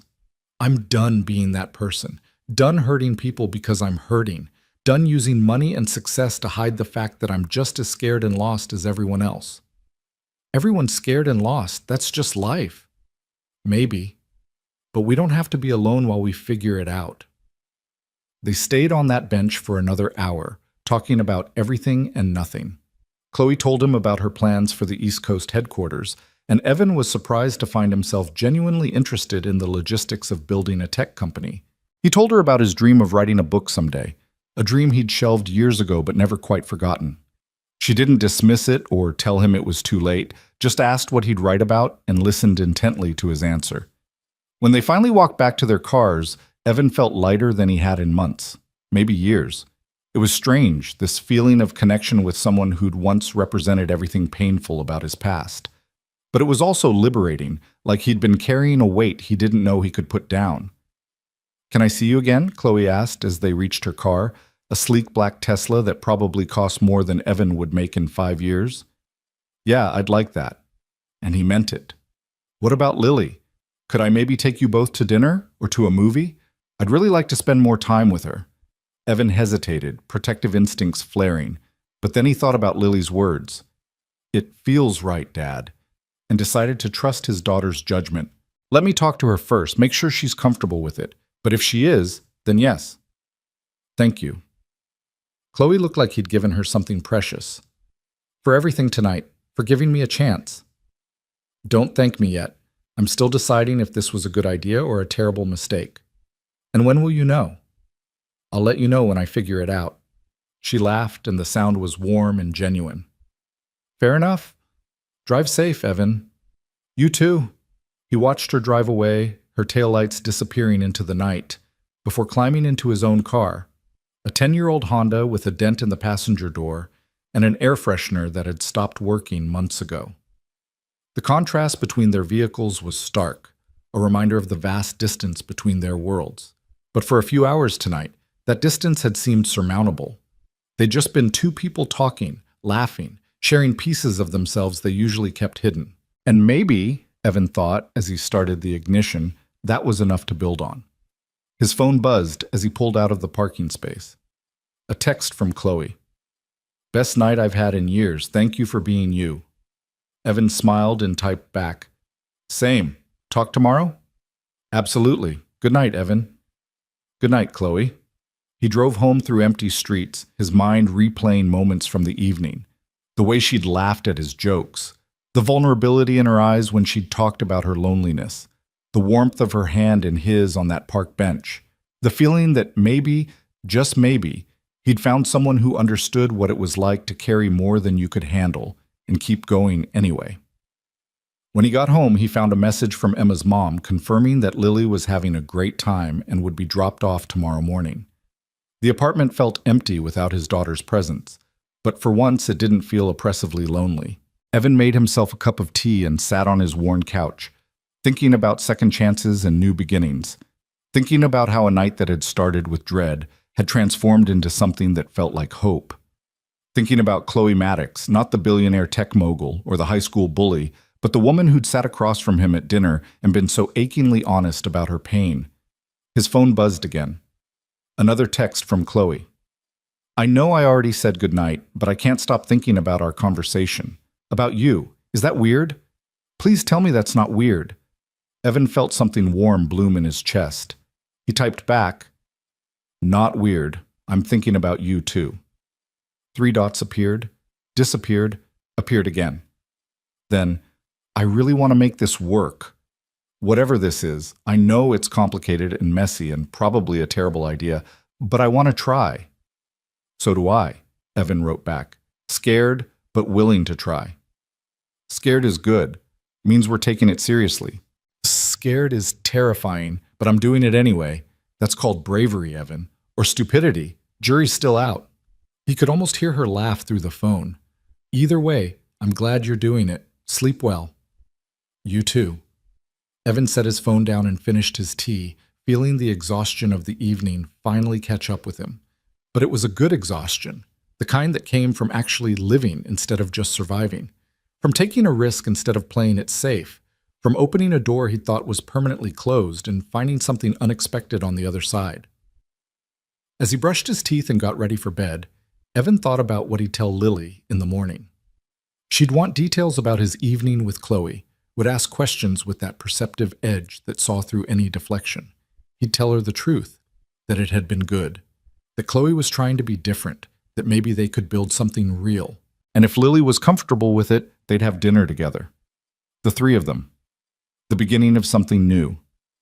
Evan lay in bed staring at the ceiling, and for the first time in a very long time, he fell asleep with a smile on his face and hope in his heart. The future was uncertain, as it always was. But for once, that uncertainty didn't feel like a threat. It felt like possibility. The morning sunlight streamed through Evan's bedroom window, warming his face until he finally opened his eyes. For a moment, he lay there in that space between sleep and waking, feeling unusually rested. Then he remembered the night before, dinner with Chloe, their conversation in the park, the texts afterward, and felt that same warm bloom of hope he'd fallen asleep with. His phone showed 3 new messages, 2 from Chloe, sent early this morning, and 1 from Emma's mom saying she was bringing Lily home in an hour. Evan opened Chloe's messages first. Good morning. I know it's early, but I couldn't sleep. Keep thinking about last night. About you. Is it too soon to say I miss talking to you? The second message had come 10 minutes later. That was probably too much. Ignore me. I'm not good at this. Evan smiled and typed back. Not too much. And I miss talking to you too. Coffee later? The response came almost immediately. Yes. But what about Lily? You said you wanted to talk to her first. I do. After I talk to her, I'll let you know. Maybe we could all have lunch? I'd love that. Let me know. Evan got up and showered, still feeling the pleasant buzz of new connection. He made coffee and was scrambling eggs when he heard the front door open and Lily's voice calling out, Dad, I'm home! In the kitchen! Lily bounded in, her overnight bag slung over one shoulder, her hair in 2 braids that Emma's mom had probably done because they were far neater than anything Evan could manage. She looked happy and well-rested, and Evan felt a pang of gratitude for Emma's family and their willingness to include Lily in their lives. Did you have fun? He asked, sliding eggs onto a plate for her. So much fun. We watched movies, and Emma's sister taught us how to do makeup, and we stayed up until midnight talking. She climbed onto a stool at their small kitchen counter. How was your date? It wasn't a date. It was dinner. With the lady from the reunion. That's a date, Dad. It was 2 people having a meal and conversation. That's literally the definition of a date. Lily picked up her fork, grinning. So, how was it? Evan poured himself more coffee, buying time. It was good. Really good, actually. She's different than I expected. More real. I told you she was nice. You did, and you were right. He sat down across from her. She wants to have lunch with us today, all 3 of us. What do you think about that? Lily took a bite of eggs, chewing thoughtfully. Does she want to be your girlfriend? What? No, I don't know. We're just getting to know each other right now. But you like her. Like her. Evan felt heat creep up his neck. When did you become a relationship expert? I watch a lot of TV. Lily grinned. And I see the way you smile when you text her. You never smile at your phone unless it's me or Grandma's old videos. The observation was so accurate it made Evan's chest tighten. He'd watched those videos of his mother more times than he could count, usually late at night when the apartment felt too quiet, and he missed her so much it hurt. Okay, fine. I like her. But that doesn't mean anything has to change between us. You're still my priority. You always will be. I know that, Dad. Lily's voice went soft. But you're allowed to be happy too. You're allowed to have someone besides me. I have you, that's enough. But what about when I go to college? What about when I'm grown up and have my own life? You'll be alone. Lily, you're 11. I'm not worried about empty nest syndrome yet. I'm just saying, it's okay if you want to date Chloe. I like her. She seems like she really cares about you. Evan studied his daughter, this impossibly perceptive child who sometimes seemed older than her years. You're sure you're okay with this? With me spending time with her? I'm sure. As long as she's nice to you. If she's mean, I'll kick her shin. Lily! What? I'm protective. You taught me that. She finished her eggs and hopped off the stool. So, what time is lunch? I'll text her and find out. Go get cleaned up first. Lily skipped off to her room, and Evan pulled out his phone to message Chloe. Lily says yes to lunch.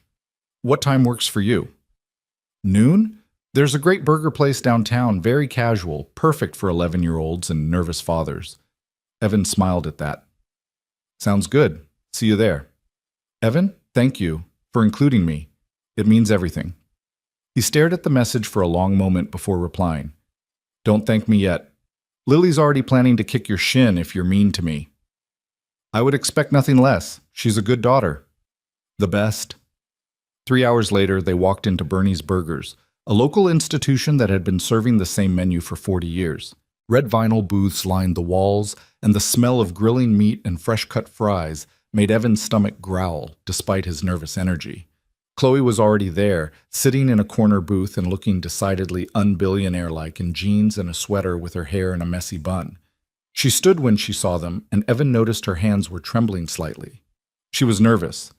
The realization made him feel better about his own anxiety. Hi, Chloe said, her smile warm but uncertain. Thanks for coming. Thanks for inviting us.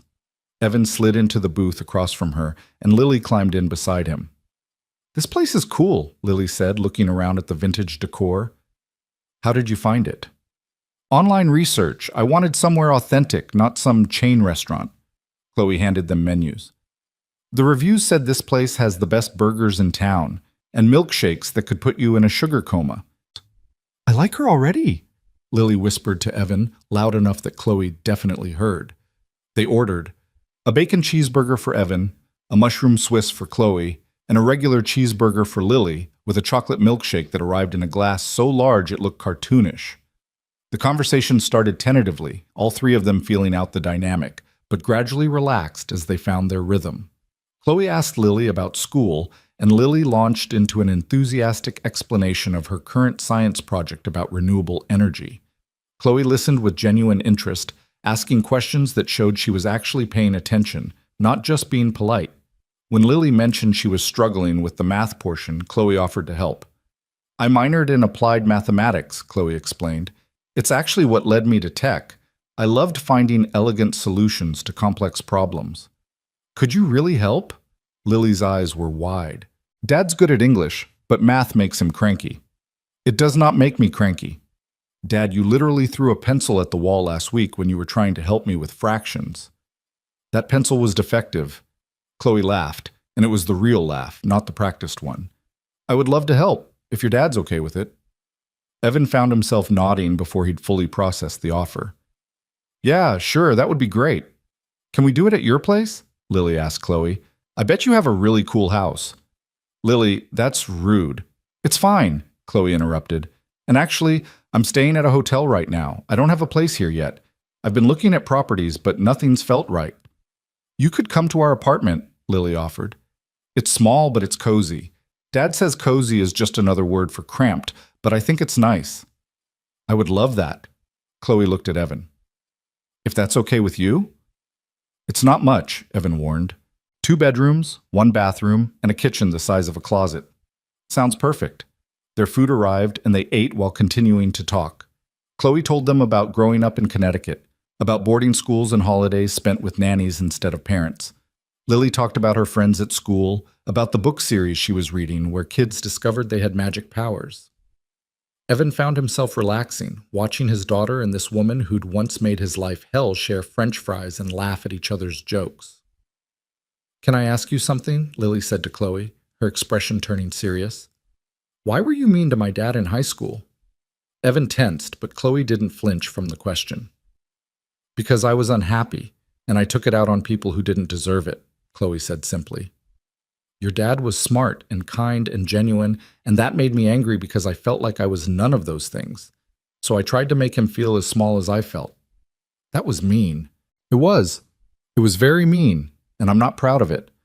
I've spent a lot of years wishing I could go back and do things differently.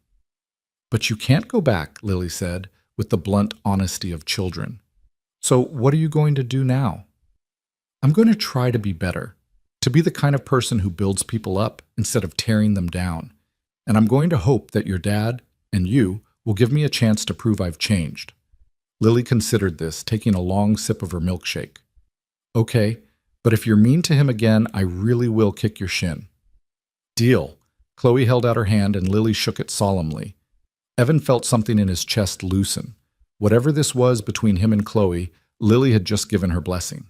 Not unconditionally, his daughter was too smart for that, but conditionally, which was more than he'd expected. After lunch, they walked through downtown, window shopping and talking. Chloe stopped at a bookstore and insisted on buying Lily the next 3 books in her fantasy series despite Evan's protests.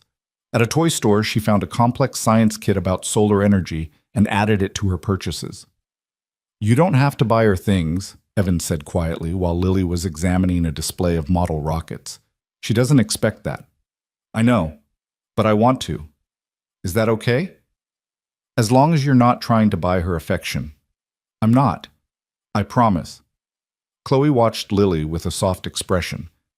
I never had anyone do things like this for me when I was her age. No one who bought me books just because I liked reading, or science kits just because I was curious. I had money, but not thoughtfulness. And I want to give her something I never had. Evan felt his throat tighten. Okay. But Chloe, she needs consistency more than gifts. If you're going to be in her life, you have to actually be in it, not just when it's convenient.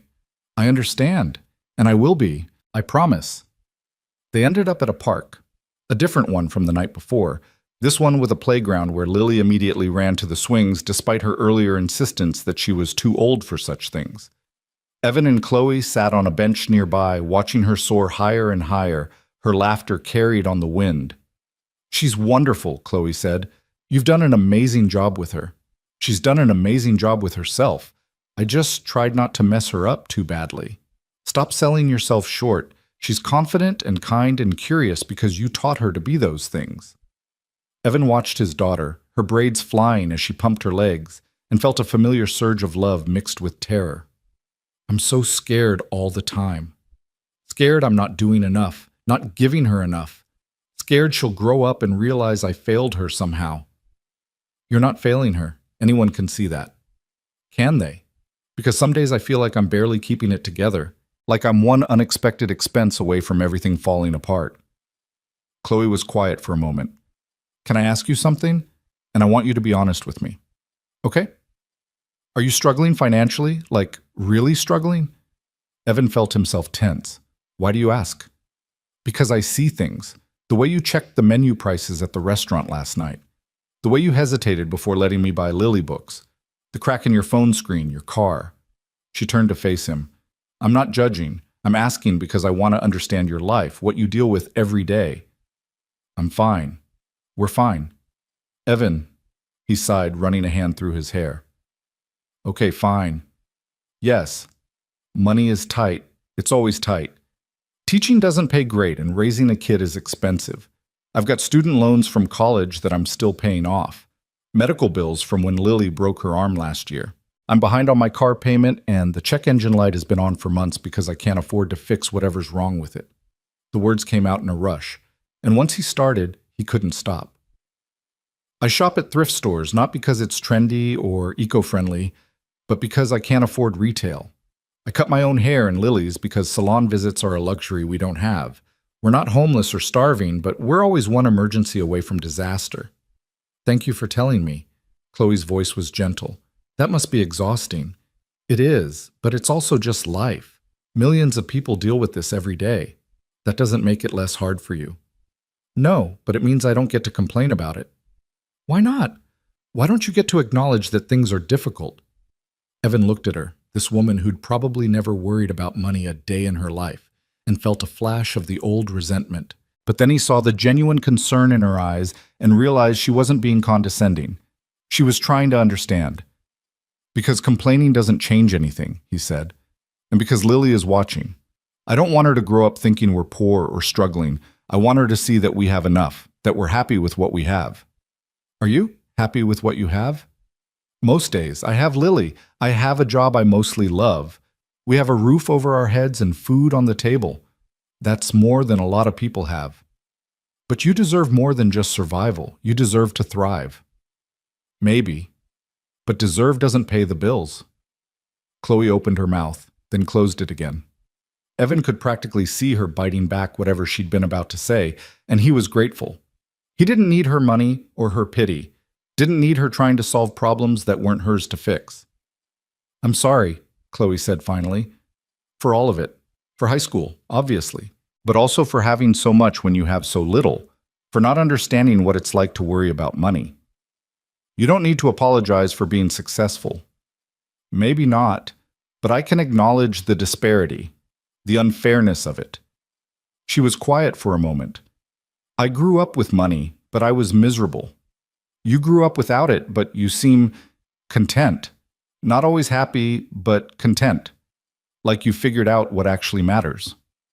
What matters is over there on that swing. Evan nodded toward Lily. Everything else is just noise. I envy that, the clarity of it. It's easy to have clarity when you don't have choices. When your entire life is focused on keeping one small person safe and happy, the priorities sort themselves out. They sat in comfortable silence, watching Lily move from the swings to the monkey bars. A father with 2 younger children arrived at the playground, and Evan watched as Lily immediately helped one of them reach the first rung, patient and encouraging. His heart swelled with pride. Can I tell you something? Chloe asked. About the East Coast headquarters? Sure. It's not just a business decision. I mean, it is. The location makes sense, the talent pool is good, the costs are reasonable. But the real reason I'm doing it is because I'm trying to build something different. Something that isn't just about profit margins and shareholder value. What do you mean? I want to create a company culture that actually cares about people, that pays living wages and offers real work-life balance, that invests in the community instead of just extracting value from it. She pulled her knees up to her chest, looking younger than her 37 years. Everyone in Silicon Valley thinks I'm crazy. My board is fighting me on it. But I keep thinking about my employees, about people like you, who work so hard and still struggle. And I think, what's the point of having all this money if I can't use it to make things better? That's very idealistic. Is it? Or is it just decent? In today's economy, it's revolutionary. Evan turned to look at her. But Chloe, you can't save everyone. You can't fix systemic inequality by yourself. I know, but I can fix it for the people who work for me. I can create something that proves it's possible to be successful and ethical. She met his eyes. And maybe, if enough people do the same thing, we can start to change the system. You really believe that? I have to. Otherwise, what am I doing with my life? Just accumulating wealth for its own sake? That's not enough anymore. Evan felt something shift in his perception of her. This wasn't just guilt or performative charity. This was someone genuinely trying to use their privilege to make things better. It might be naive, might even fail, but the intention was sincere. For what it's worth, he said, I think that's admirable, even if your board thinks you're crazy. They definitely think I'm crazy. My CFO had a minor breakdown when I told him I wanted to cap executive salaries and use the difference to raise entry-level wages. She laughed. But I don't care. I didn't build this company to make rich people richer. I built it to create something meaningful. And is it meaningful? It's getting there. Still a lot of work to do. But yes, it's starting to feel like something I can be proud of. Lily ran over, slightly out of breath and beaming. Did you see me on the monkey bars? I made it all the way across. I saw, Evan said. Very impressive. Chloe, do you know how to do monkey bars? I used to. It's been a while, though. Come try. Lily grabbed Chloe's hand and pulled her toward the playground. Evan watched as Chloe gamely attempted the monkey bars, making it halfway across before her arms gave out, and she dropped to the ground with a laugh. Lily showed her the proper technique, and Chloe tried again, this time making it 3/4 of the way. They were laughing together, and Evan felt something warm settle in his chest. This was nice, this feeling of watching two people he cared about, because he was starting to care about Chloe, despite his better judgment, enjoying each other's company. It felt like family in a way his small unit of two hadn't felt in a long time. His phone buzzed with an email notification. The school district announcing mandatory budget cuts. His stomach sank as he read the details. Reduced funding for classroom supplies, larger class sizes, and a hiring freeze that meant he'd be taking on extra students next semester without additional compensation. Bad news? Chloe had returned to the bench, slightly out of breath from her playground adventures. Just work stuff, budget cuts. Nothing I haven't dealt with before. How bad? Bad enough that I'll be buying my own supplies again this year and teaching classes of 35 instead of 25. He pocketed his phone. Like I said, nothing new. That's ridiculous. Teachers shouldn't have to buy their own supplies. And yet we do. Every year. Evan tried to keep the bitterness out of his voice. The system is broken, but we work within it anyway because what's the alternative? Quit? Let the kids suffer. There has to be something, Chloe started, but Evan cut her off. Don't. Please don't try to fix this. This isn't your problem to solve. But if I could help. Chloe. Evan's voice was firm. I appreciate the impulse, I do. But I don't need you to rescue me. I need you to just be here. As a friend. Not as a billionaire trying to throw money at problems. She looked hurt, but nodded. You're right. I'm sorry. I have this habit of trying to solve everything with resources instead of just listening. It's okay. I know you mean well. Dad! Chloe! Come push me on the merry-go-round. They spent another hour at the playground, taking turns pushing Lily on various equipment and pretending to be pirates on the climbing structure. By the time they left, all three of them were laughing and slightly sweaty despite the November chill. This was really fun, Lily said as they walked back to their cars. Can we do it again? I'd like that, Chloe said, looking at Evan for confirmation. Yeah, we can do it again. What about this weekend? I'm free Saturday. Chloe caught herself. Unless you have plans, I don't want to be pushy. Saturday works. Maybe we could show you around town, the parts tourists don't usually see. I would love that. They said their goodbyes in the parking lot, and Evan watched Chloe drive away in her Tesla before turning to his own battered Honda. Lily was already buckled in, watching him with that knowing expression. She really likes you, Lily said as he started the car. She's trying to make amends for high school. Dad, she likes you, like, romantically. Lily, and you like her too. I can tell. Evan pulled out of the parking lot, not wanting to have this conversation while driving, but knowing Lily wouldn't let it go. It's complicated. Why? Because she's rich and I'm not. Because we come from completely different worlds. Because getting involved with her could change everything about our life, and I don't know if I'm ready for that. But you're lonely. The blunt statement hit Evan like a physical blow. What? You're lonely, Dad.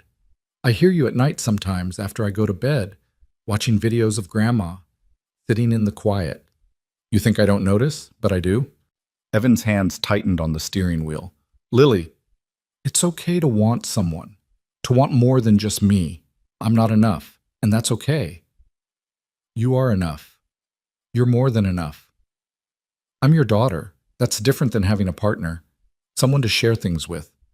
Lily's voice was gentle, too mature for her 11 years. Chloe makes you smile. Real smiles, not the ones you do for me when you're tired or sad, and I think you should let yourself be happy. Evan had to pull over. He couldn't drive and process this conversation at the same time. He pulled into a grocery store parking lot and turned to face his daughter, this incredible person he somehow managed to raise. When did you get so wise? He asked, his voice rough with emotion. I learned from the best. Lily unbuckled and leaned over to hug him. I just want you to be happy, Dad. Really happy, not just okay. Evan held his daughter and felt tears prick his eyes. I am happy. You make me happy. I know. But there's room for more, don't you think? He pulled back to look at her. What if it doesn't work out? What if she hurts me again? Then I'll kick her shin like I promised, and we'll eat ice cream and watch movies and remember that we're okay, just the two of us. Lily smiled. But what if it does work out? What if she makes you happy and we get to be a family? Isn't that worth the risk? You're 11. You shouldn't be giving your father relationship advice. Someone has to. You're hopeless at this. Despite everything, Evan laughed. I really am, aren't I? It's okay, I'll help you. Lily settled back into her seat. Now, can we go home? I want to start reading my new books. Evan started the car again, but his mind was spinning. Lily was right. He was lonely. Had been lonely for years, filling the empty spaces with work and parenting and anything that kept him from acknowledging the ache of it. And Chloe was offering him something he thought he'd never have again. Connection, understanding, the possibility of more. It was terrifying. But maybe, as Lily said, it was worth the risk. That evening, after Lily was in bed with one of her new books, Evan sat on his couch with his phone in his hands. He'd been composing and deleting messages to Chloe for the past 20 minutes, unable to find the right words. Finally, he just wrote, "Thank you for today. Lily had a great time. So did I." The response came quickly. "Best day I've had in ages. Your daughter is incredible. You both are." Evan stared at the message, then typed, "Can I be honest with you about something? Always. I'm scared of this, whatever this is. I'm scared of getting hurt, scared of Lily getting hurt, scared that we're from such different worlds that it can't possibly work." 3 dots appeared, disappeared, appeared again. Then, "I'm scared too. Terrified, actually. Because I care about you and Lily more than I've cared about anyone in years, and the thought of screwing this up keeps me awake at night. Then why are we doing this? Because being scared and being alone are different things, and I'd rather be scared with you than safe and lonely." Evan felt his breath catch. He typed, "Lily thinks you like me. Romantically." Lily is very perceptive. She is. She's also 11 and thinks everything is simple. Maybe some things are simpler than we make them. Maybe two people who care about each other just need to take it one day at a time and see what happens. Is that what we're doing? Caring about each other? I am. I can't speak for you. Evan closed his eyes, feeling the weight of the decision pressing down on him. He could play it safe, keep Chloe at arm's length, protect himself and Lily from potential hurt. Or he could take the risk, open himself up to possibility, and see where it led. He thought about his mother, who'd taken risks her entire life, leaving an abusive marriage, raising a child alone, working herself to exhaustion to give him opportunities. She'd been brave in ways he'd never fully appreciated until she was gone. Maybe it was time for him to be brave too. "I care about you," he typed, "more than I thought I would. More than is probably wise. And it scares the hell out of me." Good scared or bad scared? Both, mostly good. Then let's be scared together. Let's take it slow and see what happens. No pressure, no expectations, just two people figuring things out. And Lily? Lily comes first, always. I would never do anything to hurt her, or you. Evan believed her. Against all odds, after everything, he believed her. "Okay," he wrote, "let's see where this goes. Thank you for giving me this chance, for giving us this chance. Don't make me regret it. I won't, I promise." They texted for another hour, the conversation meandering from serious to silly, touching on everything and nothing. Chloe told him about a disastrous board meeting where someone had accidentally shared the wrong screen and everyone had seen his online shopping cart full of action figures. Evan told her about the time he'd fallen asleep during a faculty meeting and woken himself up with his own snoring. By the time they said goodnight, Evan felt lighter than he had in years, like he'd been carrying a weight he didn't know he could put down, and someone had finally helped him set it aside. He checked on Lily one more time before bed, finding her asleep with a book on her chest and a smile on her face. He carefully removed the book, marked her place, and kissed her forehead. "Thank you," he whispered to his sleeping daughter, "for being braver than I am, for pushing me to take chances, for being the best thing in my life." As he climbed into his own bed, Evan's phone buzzed one more time, a message from Chloe. "Sweet dreams, see you Saturday." "Sweet dreams," he wrote back. "Can't wait." And for the first time in longer than he could remember, Evan fell asleep not with worry or exhaustion, but with anticipation for what tomorrow might bring. The future was uncertain, but maybe, just maybe, it was also bright. Saturday arrived with unexpected warmth for late November, the kind of day that felt like a gift before winter truly settled in. Evan woke early, nervous energy thrumming through him despite having slept better than usual. Today felt significant somehow, though he couldn't quite articulate why. Maybe it was the way Lily had been planning their tour of the town all week, making lists of places to show Chloe. Or maybe it was the realization that this was becoming real, not just coffee dates and tentative texts, but actual integration of their lives. Chloe arrived at 10, dressed in jeans and boots and a jacket that probably cost more than Evan's monthly salary, but looked perfectly casual. She'd brought coffee for all three of them, regular for Evan, hot chocolate for Lily, some complicated oat milk latte for herself. "Ready for the grand tour?" Evan asked as they climbed into his car. He'd cleaned it the night before, vacuuming out the crumbs and removing the stack of student essays from the passenger seat. "Can't wait. Lily's been texting me hints all week, but won't tell me where we're going." "It's a surprise," Lily said from the back seat, practically bouncing with excitement.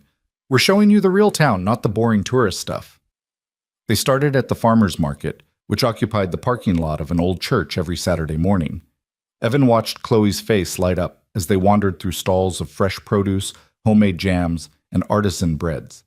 She insisted on buying apples from an elderly farmer who told them stories about his orchard, and a loaf of sourdough from a woman who'd been baking for 40 years.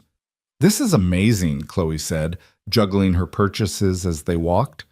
"I've forgotten what it's like to buy food from actual people instead of apps." "You buy all your groceries through apps?" Lily asked, scandalized. "Mostly. When I remember to eat." Chloe looked sheepish. "I'm terrible at taking care of myself. I get focused on work and forget basic things like meals." "That's unhealthy," Lily informed her seriously. "Dad makes me eat vegetables every day, even when I don't want to." "Your dad is very wise." "Your dad is very tired," Evan corrected, but he was smiling. Next, they drove to the nature preserve on the edge of town, a place Evan and Lily visited often but never seemed to tire of. They hiked an easy trail that wound through woods already bare for winter, the leaves crunching under their feet. Chloe asked questions about everything, the types of trees, the birds they heard calling, the creek that ran alongside the path. "I grew up in Connecticut, which you'd think would be similar to this, but I barely spent any time outside," Chloe said as they paused at a scenic overlook. "My parents weren't really nature people, and boarding school was all about academics and sports, not just being in the world." "That's sad," Lily said. "Being outside is the best part of life." "I'm starting to realize that." Chloe took a deep breath, her eyes closed. "I can't remember the last time I just stood somewhere and listened to nothing but wind and birds." Evan watched her, this woman who commanded boardrooms and ran a billion-dollar company, looking more peaceful than he'd ever seen her. There was something vulnerable about Chloe in this moment, stripped of the armor of success and just being present. They ate lunch at a tiny Mexican restaurant that Lily declared had the best tacos in the universe. Chloe agreed after her first bite and insisted on ordering one of everything on the menu so they could try it all. The owner, Mrs. Garcia, came out to chat with them, delighted to have Evan and Lily back and curious about their new friend. "Is this your wife?" Mrs. Garcia asked with a knowing smile, and Evan felt his face go hot. "We're just friends," he managed. "Friends who look at each other like that?" Mrs. Garcia winked. "Okay, just friends, for now." After she walked away, Lily giggled. "Everyone can tell, Dad. You're not subtle." "Can we please change the subject?" "Why?" Chloe asked, and there was something mischievous in her expression. "I kind of liked being mistaken for your wife." Evan nearly choked on his water. Lily looked delighted. "Too soon?" Chloe asked, though she was grinning. "Way too soon," Evan said, but he was smiling too. The afternoon included stops at the library where Evan volunteered on weekends, the record store that somehow still existed in the age of streaming, and the park where Lily had learned to ride a bike. Each place came with stories, Evan teaching a reluctant teenager to love reading, Lily falling 7 times before finally mastering 2 wheels, the owner of the record store who'd given Evan his first job at 16. "You're part of this place," Chloe observed as they drove toward their final destination. "Everyone knows you. Everyone likes you." "Small town," Evan said. "People know everyone." "It's more than that. You've built a life here, a real community. People don't just know you, they care about you. It takes time, showing up consistently, being present. I wouldn't know how to do that." Chloe's voice had gone quiet. "I've moved so much, changed cities and jobs and circles, never stayed anywhere long enough to build roots." "Is that what you want? Roots?" "I think so. I think that's what's been missing." Their last stop was Evan's favorite place in the entire town, a small used bookstore called Chapter 2 that occupied a converted Victorian house. The owner, Margaret, was in her 70s and had been running the shop for 30 years. She knew Evan's taste in books better than he did, and always had recommendations waiting when he visited. "Evan!" Margaret called out as they entered, the bell above the door chiming. "And Lily! And who's this?" "This is our friend Chloe," Lily said. "We're showing her around." "Lovely to meet you." Margaret shook Chloe's hand, then turned to Evan. "I've been saving something for you. Come see." She led them to the classics section and pulled out a first edition of East of Eden, pristine despite its age. "Estate sale find. Thought of you immediately." Evan's breath caught. He'd wanted this for years, but first editions were far beyond his budget. "Margaret, I can't afford this." "Who said anything about affording it? Consider it payment for all those times you've helped me reorganize inventory. It's yours." "I can't."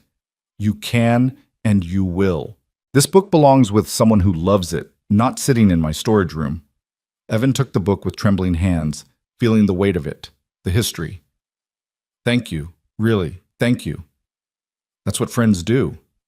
Margaret patted his arm, then turned to Chloe. "You keep an eye on this one. He never lets anyone do nice things for him." "I'm learning that," Chloe said, watching Evan with soft eyes. They browsed for another hour, Chloe buying a stack of books that Margaret insisted on giving her a friend of Evan discount on. By the time they left, the sun was starting to set, painting the sky in shades of orange and pink. "Thank you," Chloe said as they walked back to the car. "For today, for showing me your life. It means more than you know." "It's just a regular Saturday," Evan said. "No, it's not. It's beautiful and real and everything I've been missing." Chloe stopped walking, turning to face him. Lily had run ahead to the car, giving them a moment. "I want this, Evan. This life you've built.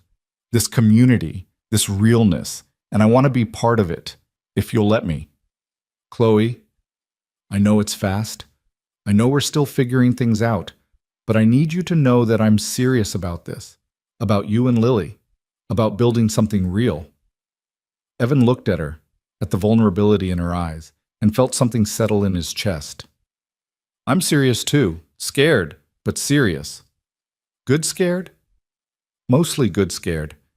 She smiled and it transformed her entire face. "Then let's keep going. Keep seeing where this leads." "Okay. But Chloe, I need you to understand something. My life isn't glamorous. It's budget spreadsheets and parent-teacher conferences and arguing with Lily about vegetables. If you're looking for excitement, I'm looking for meaning, for connection, for something that matters more than the next deal or product launch." She reached for his hand, and this time he didn't hesitate to take it. "I think I've been looking for you, actually. For someone who sees me as a person, not a brand. I do see you, the real you, and I like what I see. Even though I was horrible to you in high school? Even though. People change. You've changed. And I think..." He paused, choosing his words carefully. "I think maybe we needed to become who we are now before we could do this. Before we could be ready for each other." That's very philosophical for a Saturday afternoon. "I'm an English teacher. Philosophy is kind of my thing." She laughed, and the sound made his heart do something complicated in his chest. They stood there for a moment, hands linked, the world narrowing to just the two of them. "Dad, are we going home or are you going to stare at each other all day?" Lily's voice carried across the parking lot. "We should go," Evan said, but he didn't move. "We should," Chloe agreed, also not moving. Finally, they walked to the car, still holding hands. Lily gave them a knowing look but didn't comment, just climbed into the back seat with a satisfied smile. The weeks that followed fell into a rhythm that felt both new and natural. Chloe came over twice a week to help Lily with her math homework and somehow always stayed for dinner. At first, Evan protested. He didn't want her to feel obligated, didn't want to impose on her time. But Chloe insisted she loved it, loved the chaos of their small kitchen and the way Lily chattered about her day and the simple domesticity of it all. She learned to make Lily's favorite pasta dish and brought groceries without making a big deal about it. She attended Lily's science fair and cheered louder than anyone when Lily won second place. She showed up to Evan's classroom one afternoon with coffee and stayed to help him grade papers, offering surprisingly insightful feedback on student essays. "You'd make a good teacher," Evan observed as she marked up a particularly thoughtful analysis of The Great Gatsby. "I doubt that. I have no patience for the bureaucracy you deal with." "True. You'd probably try to optimize the entire education system and have a breakdown when you realized how resistant to change it is." "Accurate." She set down her red pen. "But I admire what you do. The patience, the care you put into each student, the way you see potential in kids everyone else has written off. That's the job. It's more than a job for you, it's a calling." Evan didn't know what to say to that, so he just squeezed her hand and went back to grading. By early December, Chloe had found a property for her East Coast headquarters, a converted mill building 20 minutes from Evan's town. She gave them a tour of the empty space, her excitement palpable as she described her vision. "I want to create something different here," she explained, walking through the cavernous main floor. "Not just another tech campus, but a place that actually serves the community. Job training programs for local residents, partnerships with schools, a childcare center for employees, paid family leave, living wages for everyone from the janitors to the executives." "Your board must love that," Evan said dryly. "They hate it. Think I'm wasting money on unnecessary perks. But I don't care. This is my company, and I'm going to run it my way." "What's a living wage?" Lily asked. "It means paying people enough that they can actually afford to live comfortably," Chloe explained. "Not just survive, but thrive. Afford rent and food and health care, and maybe even save a little." "Like Dad's salary?" "Actually, no. Teachers are criminally underpaid." "Chloe," Evan warned, "it's true. You shouldn't have to work a full-time job and still worry about money. That's not how it should be." Lily looked between them, something calculating in her expression. "Could Dad work for you?" "Lily!" Evan felt his face flush. "What?" "Chloe needs smart people, and Dad is really smart. And then he'd make enough money and wouldn't be stressed all the time." "Your dad is a teacher," Chloe said gently. "That's his calling. I wouldn't want to take him away from something he loves." "I don't know," Lily said. "He complains about it a lot." "Every job has frustrations," Evan said. "That doesn't mean I want to quit teaching." But later, after Lily was in bed, Chloe brought it up again. "She has a point, you know, about the stress." "I'm fine." "Evan," Chloe's voice was gentle. "I see how tired you are, how you worry. I'm not trying to insult you or suggest you can't handle it. I'm just saying there are other options, if you ever wanted them." "I appreciate that, but I'm a teacher. It's who I am." "Okay, but if that ever changes, the offer stands." Christmas approached, and with it came decisions about how to navigate the holidays. Evan and Lily usually spent Christmas quietly at home, just the two of them, with hot chocolate and movies and presents they'd carefully budgeted for. But this year felt different. "Can Chloe come for Christmas?" Lily asked one evening in mid-December. Evan looked up from the paper snowflakes they were cutting out. "That's a pretty big step, kiddo." "She doesn't have anywhere else to go. Her parents are in Europe, and she said she usually just works through the holidays." "That's sad, Dad." It was sad. The thought of Chloe alone in a hotel room on Christmas, while they celebrated without her, made Evan's chest ache. "Let me think about it." "What's there to think about? You like her. She likes you. It's Christmas. We should be together." "When did you become a relationship expert?" "When you started being so obvious about liking each other. Seriously, Dad, you smile at your phone like a teenager." Evan threw a paper snowflake at her. "I do not. You absolutely do." That night, Evan called Chloe. They'd progressed from texts to actual phone calls, conversations that sometimes lasted hours and touched on everything from philosophy to favorite childhood memories to fears about the future. "Lily wants you to come for Christmas," he said without preamble. There was a pause. "Really? Really? And honestly, so do I. If you don't have other plans." "I don't. I never do." Her voice had gone soft. "Are you sure? That's a very family-oriented holiday." "I know, but Chloe, you're becoming family, to both of us, and we'd like you to be there." "I'd love that." He could hear the emotion in her voice. "Thank you. For including me. Thank you for wanting to be included." Christmas morning arrived cold and clear, with snow that had fallen overnight coating everything in white. Chloe arrived at 9 with arms full of presents, despite Evan's explicit instructions to keep gifts modest. I know, but it's Christmas. Let me spoil you both just a little." They made pancakes together, Evan cooking, Chloe setting the table, Lily in charge of toppings. It felt natural and right, the three of them moving around the small kitchen in a dance they were still learning but getting better at. After breakfast, they opened presents. Evan had gotten Chloe a first edition of her favorite book. He'd saved for weeks to afford it, and she'd teared up when she opened it. Lily gave her a handmade card with a drawing of the three of them, labeled Our Family. Chloe had cried for real at that. For Evan, Chloe had gotten a leather messenger bag to replace his worn canvas one, along with a gift card to the bookstore. For Lily, there were books and art supplies and a telescope she'd mentioned wanting once in passing. "This is too much," Evan protested, but Chloe shook her head. "It's not enough. It'll never be enough to make up for high school, but it's a start." "You've already made up for high school," Lily said seriously, "by being here, by being nice to Dad and helping me with math and playing board games, even though you're terrible at them." "Hey, I'm getting better at board games. You lost Candyland to an 11-year-old last week. That game is rigged." They spent the day in comfortable domesticity, movies and hot chocolate, a walk in the snow, dinner made from scratch with everyone contributing. Evan watched Chloe and Lily work together on dessert, flour on both their faces, laughing at some joke he'd missed, and felt his heart expand with something that felt dangerously close to contentment. This was what he'd been missing, not just a partner, but this feeling of completeness, of family, of home. That evening, after Lily had gone to bed exhausted and happy, Evan and Chloe sat on his worn couch drinking wine and watching the lights on their modest tree twinkle. "Best Christmas I've ever had," Chloe said quietly. "Really? Better than expensive gifts and fancy parties?" "So much better. Because it was real. Because I was wanted, not just invited out of obligation." She turned to face him. "Thank you, Evan, for letting me in, for giving me this. Thank you for wanting in, for seeing past my defenses and stubbornness. Your defenses are justified. Your stubbornness is part of your charm. I'm charming now. You've always been charming. I was just too self-absorbed to notice."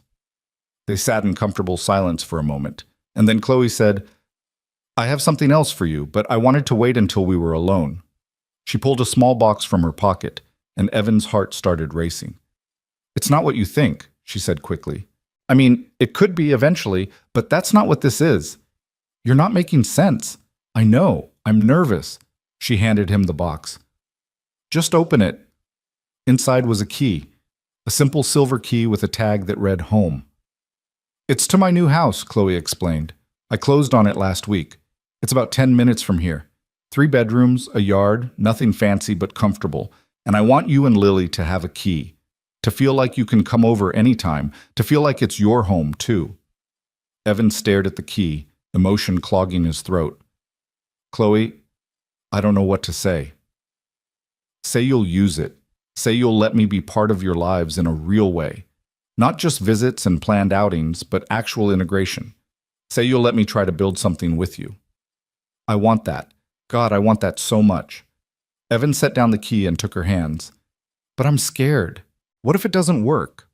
What if 6 months from now you realize this isn't what you wanted? What if it does work?" Chloe interrupted. "What if 6 months from now we're even happier than we are right now? What if this is exactly what both of us have been looking for?" "That's terrifying in its own way." I know, but Evan, I love you. The words came out in a rush. I know it's too soon to say that. I know we're still figuring things out, but I need you to know. I love you. I love Lily. I love the life you've built and the person you are and the way you make me want to be better. And I know you might not feel the same way yet, and that's okay. But I needed to tell you. Evan felt like all the air had been sucked from the room. Chloe loved him. This incredible, complicated, formerly awful, now amazing woman loved him. I love you too, he heard himself say. I've been fighting it because it seemed impossible, because I kept waiting for the other shoe to drop. But Chloe, I love you. Have for weeks now, maybe longer. She kissed him then, and it felt like coming home and leaping off a cliff simultaneously. When they broke apart, both of them were grinning like idiots. So where does this leave us? Evan asked. Together, figuring it out as we go, building something real. I can work with that. They stayed on the couch until late, talking about the future in concrete terms for the first time. Chloe's new house and her plans for it. Evan's dreams for his teaching, and maybe, someday, that book he'd always wanted to write. Lily and her education, and making sure they put her needs first in all of this. The logistics of blending their lives while respecting each other's independence. I don't want you to feel like I'm trying to rescue you, Chloe said at one point, or solve all your problems with money. I know, and I'm working on accepting help when it's offered, not viewing every gesture as charity. We're both learning. Yeah, we are. The months that followed were a period of adjustment and growth. Chloe's headquarters opened in February, and the response from the community was overwhelmingly positive. She hired locally, paid well, and true to her word, implemented programs that actually served people instead of just extracting value. Evan watched her thrive in this new role, building something that aligned with her values. In March, Lily asked if Chloe could come to her school's parent night. I want to show off my whole family, she'd said, and Evan had agreed, his heart full. In April, Evan got a promotion, not to administration, which he'd never wanted, but to lead teacher in the English department with a modest pay increase and the opportunity to mentor new teachers.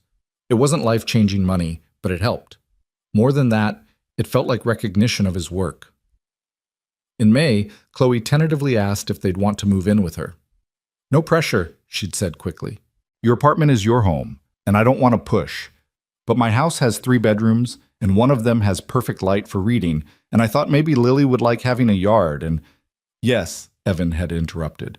Yes, we'd like that, but we need to do it right. Talk to Lily, make sure she's comfortable. Take our time with the transition. Of course. Whatever feels right. They'd told Lily together, and she'd screamed with excitement, already planning how to decorate her new room. They moved in over the summer, taking weeks to make the transition gradual and comfortable. Evan insisted on paying rent, and after some negotiation, they'd settled on an amount that felt fair to both of them. The house became a home slowly, filling with their combined belongings and new routines. Sunday morning pancakes became a tradition, with all 3 of them taking turns choosing toppings. Chloe's work-from-home days meant she was there when Lily got off the school bus, helping with homework, or just listening to stories about the day. Evan's evening routine of reading on the couch expanded to include Chloe curled up beside him, working on her laptop while he graded papers. They had fights, of course, about money and parenting and whose turn it was to do dishes, about Chloe's workaholic tendencies and Evan's stubborn independence, about how to balance their different backgrounds and expectations. But they fought fair and apologized sincerely and worked through things instead of letting resentment fester. By the time autumn rolled around again, nearly a year after that reunion that had changed everything, the 3 of them had settled into something that felt permanent. Not perfect. Nothing was perfect. But real and good and worth fighting for. One Sunday morning in October, Evan woke to find Chloe's side of the bed empty. Concerned, he got up and padded downstairs to find her in the kitchen, staring at something in her hands with an expression he couldn't read. "Everything okay?" he asked. She looked up and he saw tears in her eyes. Happy tears, he thought, but tears nonetheless. "I need to ask you something," she said. "Okay." Sit down first. Now he was worried. Chloe, you're scaring me. Good scared or bad scared? Despite his concern, he smiled at the callback to their earlier conversations. Not sure yet. She took a deep breath and pulled out a small velvet box. Evan's heart stopped. I know this isn't traditional, Chloe said, her voice shaking slightly. I know the man is supposed to ask, but I've never been very good at traditional, and I've waited long enough to find what we have. So Evan Carver, love of my life, best man I've ever known, father to the most incredible child. Will you marry me? Evan stared at the ring, simple and elegant, exactly his style, and felt emotion crash over him like a wave. A year ago, he'd walked into that reunion expecting nothing but painful memories. Instead, he'd found this, found love and partnership and a future he'd stopped believing in. Yes, he managed. God, yes, obviously yes. Chloe laughed through her tears and slipped the ring on his finger. It fit perfectly, like everything else about them together. Can I add one condition? Evan asked. Anything. Next year's reunion, the 21st, I want to be the one to tell everyone, especially Jake Morrison. Chloe threw her head back and laughed. Deal, absolutely deal. What's happening? Lily's sleepy voice came from the doorway. She stood there in her pajamas, rubbing her eyes, and then focused on them, on the ring on Evan's finger, on her father and Chloe holding each other and crying happy tears. Are you getting married? Lily's voice went up an octave. We are, Chloe said. If that's okay with you. Lily screamed and launched herself at them, and they all ended up in a heap on the kitchen floor, laughing and crying and holding each other. I knew it, Lily said. I knew from the beginning this would happen. You did not, Evan protested. I did. I told you she was nice. I told you it felt right, and I was correct. You were, Chloe agreed. You were absolutely correct. They spent the morning on the kitchen floor, making plans and dreaming about the future. A small wedding, they decided. Just family and close friends. Nothing fancy, because fancy wasn't who they were anymore. Just real and honest and full of love. Can I make one request? Lily asked. Of course, they said in unison. Can we still have Sunday pancakes, even after you're married? Even when things change? Things aren't going to change that much, Evan assured her. We're already a family. This just makes it official. And Sunday pancakes are non-negotiable, Chloe added. That's going in the wedding vows. They made pancakes then, the three of them working together in the kitchen of the home they'd built. Chloe still wasn't great at flipping them. She'd probably never master that particular skill. But Lily and Evan didn't mind. They'd eat burned pancakes for the rest of their lives if it meant mornings like this. Later, when Lily was in the yard raking leaves and Evan and Chloe were cleaning up the breakfast dishes, she turned to him. Thank you, she said softly. For what? For giving me a second chance, for seeing past who I was to who I could be, for letting me into your life and Lily's life and teaching me what real love looks like. Thank you for wanting to change, for doing the work, for being brave enough to apologize and patient enough to prove you meant it. She kissed him, soft and sweet, and he thought about how far they'd come. From bully and victim to partners and parents and soon-to-be spouses. It wasn't a story anyone would have predicted, but it was theirs, messy and complicated and absolutely perfect.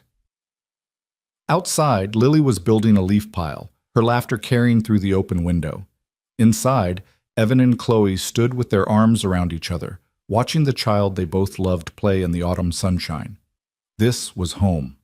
Not the house or the town or any physical place, but this feeling, this connection. These people who'd chosen each other despite everything that should have kept them apart. Evan thought about his mother, who'd worked so hard to give him opportunities. About Rebecca, who'd left but in leaving had allowed him to find something better. About 20-year-old him, walking across that graduation stage as valedictorian, telling everyone that the future belonged to those who showed up for it. He'd shown up, kept showing up through hard times and lonely years and moments of despair. And look what showing up had brought him. Everything. It had brought him everything. I love you, he told Chloe. I love you too. Both of you. My whole heart. They stood there in their kitchen, in their home, in the life they'd built from broken pieces and second chances.